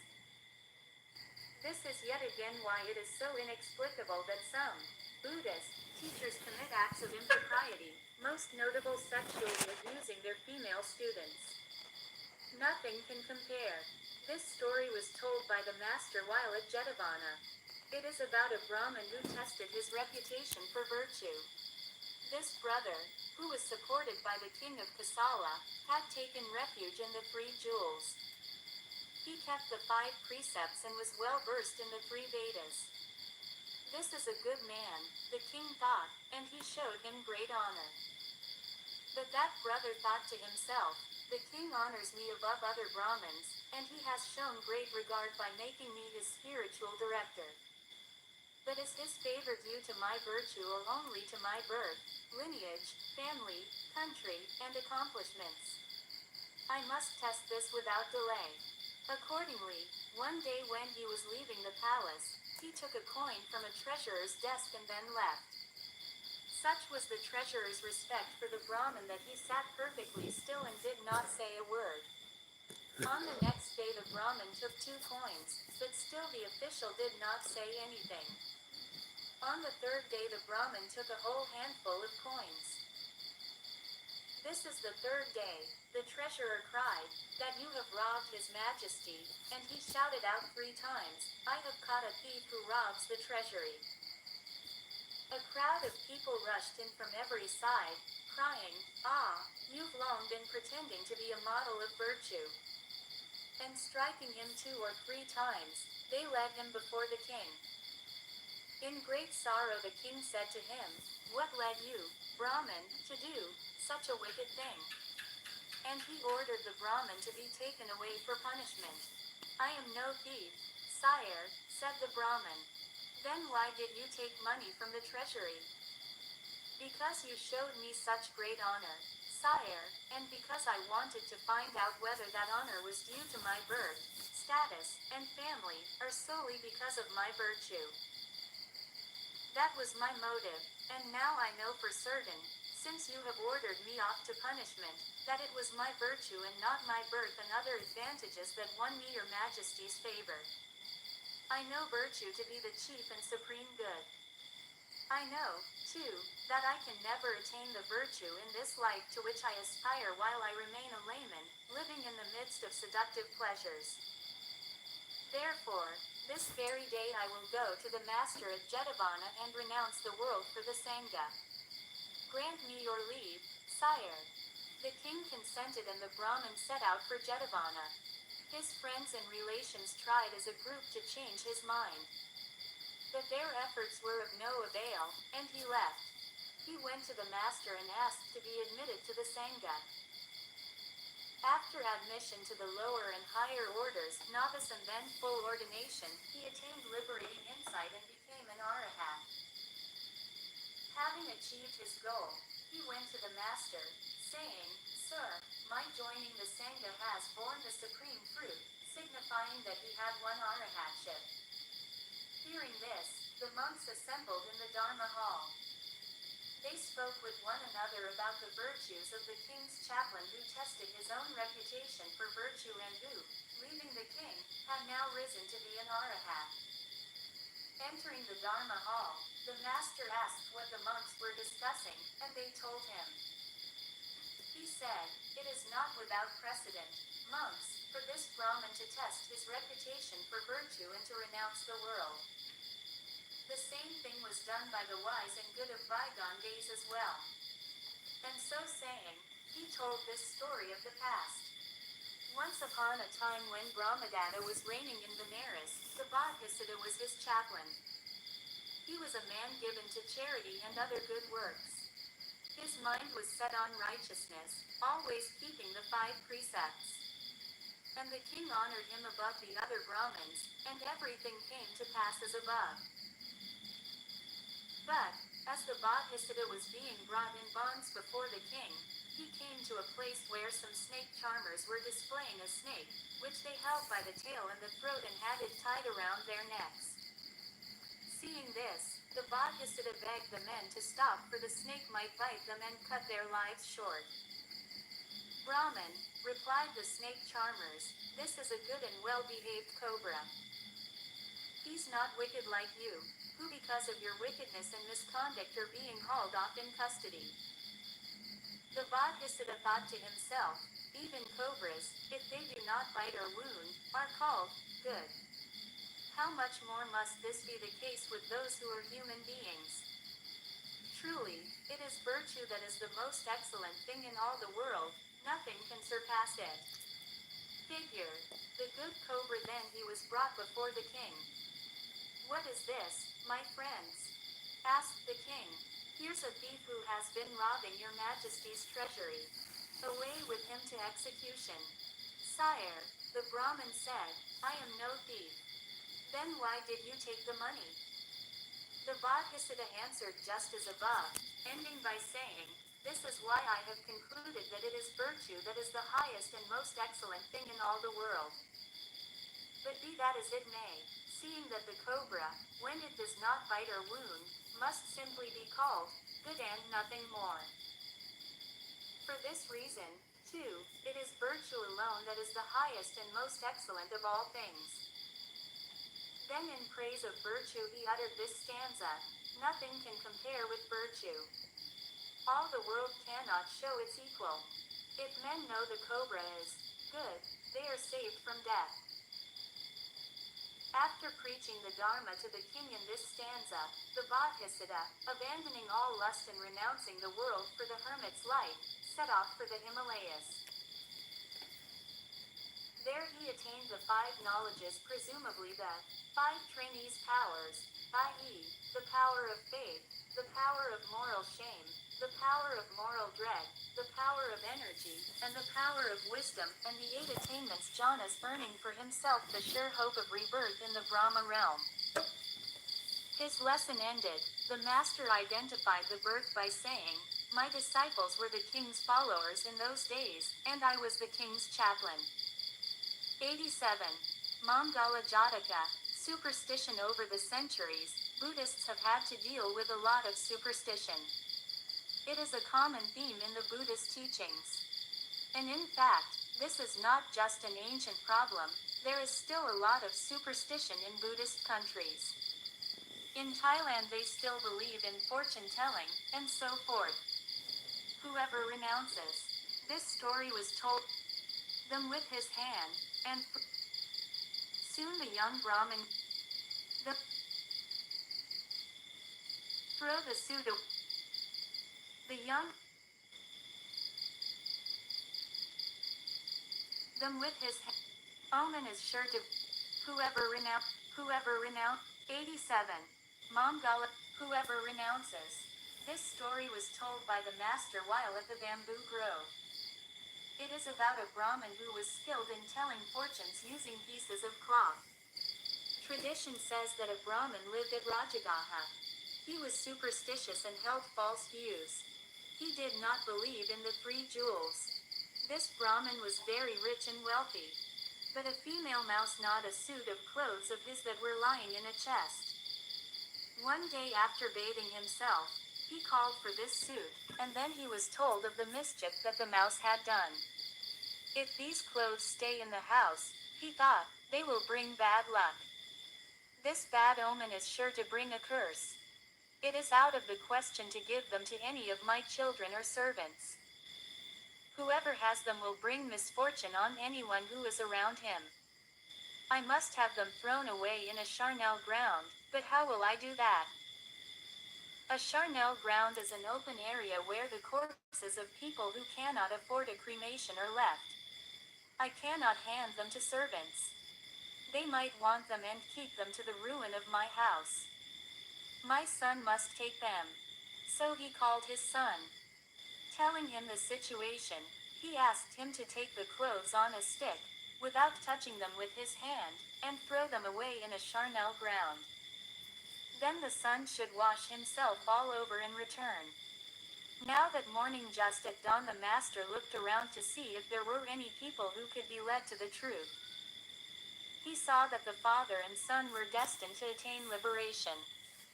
So he disguised himself as a hunter on his way to hunt, and he went to the charnel ground. He sat down at the entrance, emitting the six-colored rays that mark a Buddha. Soon the young Brahmin came to that spot, carefully carrying the clothes on the end of his stick just as his father had told him, as if he were carrying a snake. "What are you doing, young Brahmin?" the master asked. "My good Gautama," he replied, "this suit of clothes, having been gnawed by mice, is bad luck and as deadly as if it were steeped in venom. So my father, fearing that a servant might want and keep the clothes, sent me with them. I promised that I would throw them away and bathe afterwards, and that is the errand that has brought me here." "Throw the suit away, then," said the master, and the young Brahmin did so. "They will suit me just fine," the master said. He picked up the cursed clothes right before the young man's eyes despite the latter's earnest warnings and repeated pleas to him not to take them. And then the master went off to the bamboo grove. Figure. The cursed suit. The young Brahmin ran home to tell his father how the sage Gautama had declared that the clothes would suit him, and that despite all of his warnings to the contrary, he took the suit away with him to the bamboo grove. Those clothes, the Brahmin thought to himself, are bewitched and cursed. Even the sage Gautama cannot wear them without catastrophe coming to him, and that would damage my reputation. I will give the sage other clothing and get him to throw that suit away." So he started out with his son to the bamboo grove carrying a large number of robes. When he came upon the master, he stood respectfully on one side and said, "Is it true, as I hear, that you, my good Gautama, picked up a suit of clothes in the charnel ground?" "Quite true, Brahmin. My good Gautama, that suit is cursed. If you use it, it will destroy you. If you need clothes, take these and throw that suit away." "Brahmin," the master replied, "I have renounced the world and am content with the rags that lie by the roadside or bathing places or are thrown away on dust heaps or in charnel grounds. Whereas you have held your superstitions in bygone days as well as in the present." So saying, at the Brahmin's request, he told this story of the past. Once upon a time a righteous king reigned in the city of Rajagaha in the kingdom of Magadha. In those days the Bodhisattva was reborn as a Brahmin of the northwest. Growing up, he renounced the world for the life of a recluse. He won the knowledges, as in the previous Jataka, the power of faith, the power of moral shame, the power of moral dread, the power of energy, and the power of wisdom, and the attainments jhanas, and went to live in the Himalayas. On one occasion he returned from the Himalayas and went to live in the king's pleasure garden. On his second day there he went into the city to collect alms. Seeing him, the king had him summoned into the palace. There he provided him with a seat and some food, making him promise that he would stay in the pleasure garden. So the Bodhisattva used to get his food at the palace and he lived on the royal grounds. Now in those days a Brahmin known as Cloth Prophet lived in that city. He had a suit of clothes in a chest that was gnawed by mice, and everything came to pass just as in the foregoing story. But when the sun was on his way to the charnel ground, the Bodhisattva got there first and took his seat at the gate. Picking up the suit that the young Brahmin threw away, he returned to the pleasure garden. When the son told this to the old Brahmin, the latter exclaimed, "It will be the death of the king's recluse." He begged the Bodhisattva to throw the suit away for fear that he might perish. But the ascetic replied, "Rags that are thrown away in charnel grounds are good enough for us recluses. We have no belief in superstitions about luck that is not approved by Buddhas, Paksekat solitary, or non-teaching Buddhas, or Bodhisattvas. No wise man should believe in luck." Hearing the truth thus expounded, the Brahmin abandoned his errors and took refuge in the Bodhisattva. And the Bodhisattva, preserving his wisdom unbroken, was reborn in the Brahma realm. Having told this story, the master, as Buddha, taught the Dharma to the Brahmin in this stanza: "Whoever renounces omens, dreams and signs, that man is free from superstition's errors. He will triumph over the mind's corruption and over attachments to the end of time." When the master had thus preached his doctrine to the Brahmin in the form of this stanza, he proceeded to teach the Four Noble Truths. At the close of his teaching, that Brahmin, with his son, attained stream entry. The master identified the birth by saying, "The father and son of today were also the father and son of those days, and I was the recluse." 88. Saramba Jataka, abusive speech in the Jataka that is referenced here. 28. The Bodhisattva is born as a very strong bull. His owner makes a bet that he can pull 100 carts.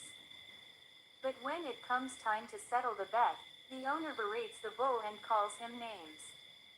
This causes the bull to refuse to pull the 100 carts, thus losing his owner the bet. But the story has a happy ending. The bull agrees to win another bet for his owner, but his owner must agree to treat the bull with respect. He does so, and the owner wins the second bet. Speak kindly. This story was told by the master while at Savatthi. It is about right speech and abstaining from abusive language.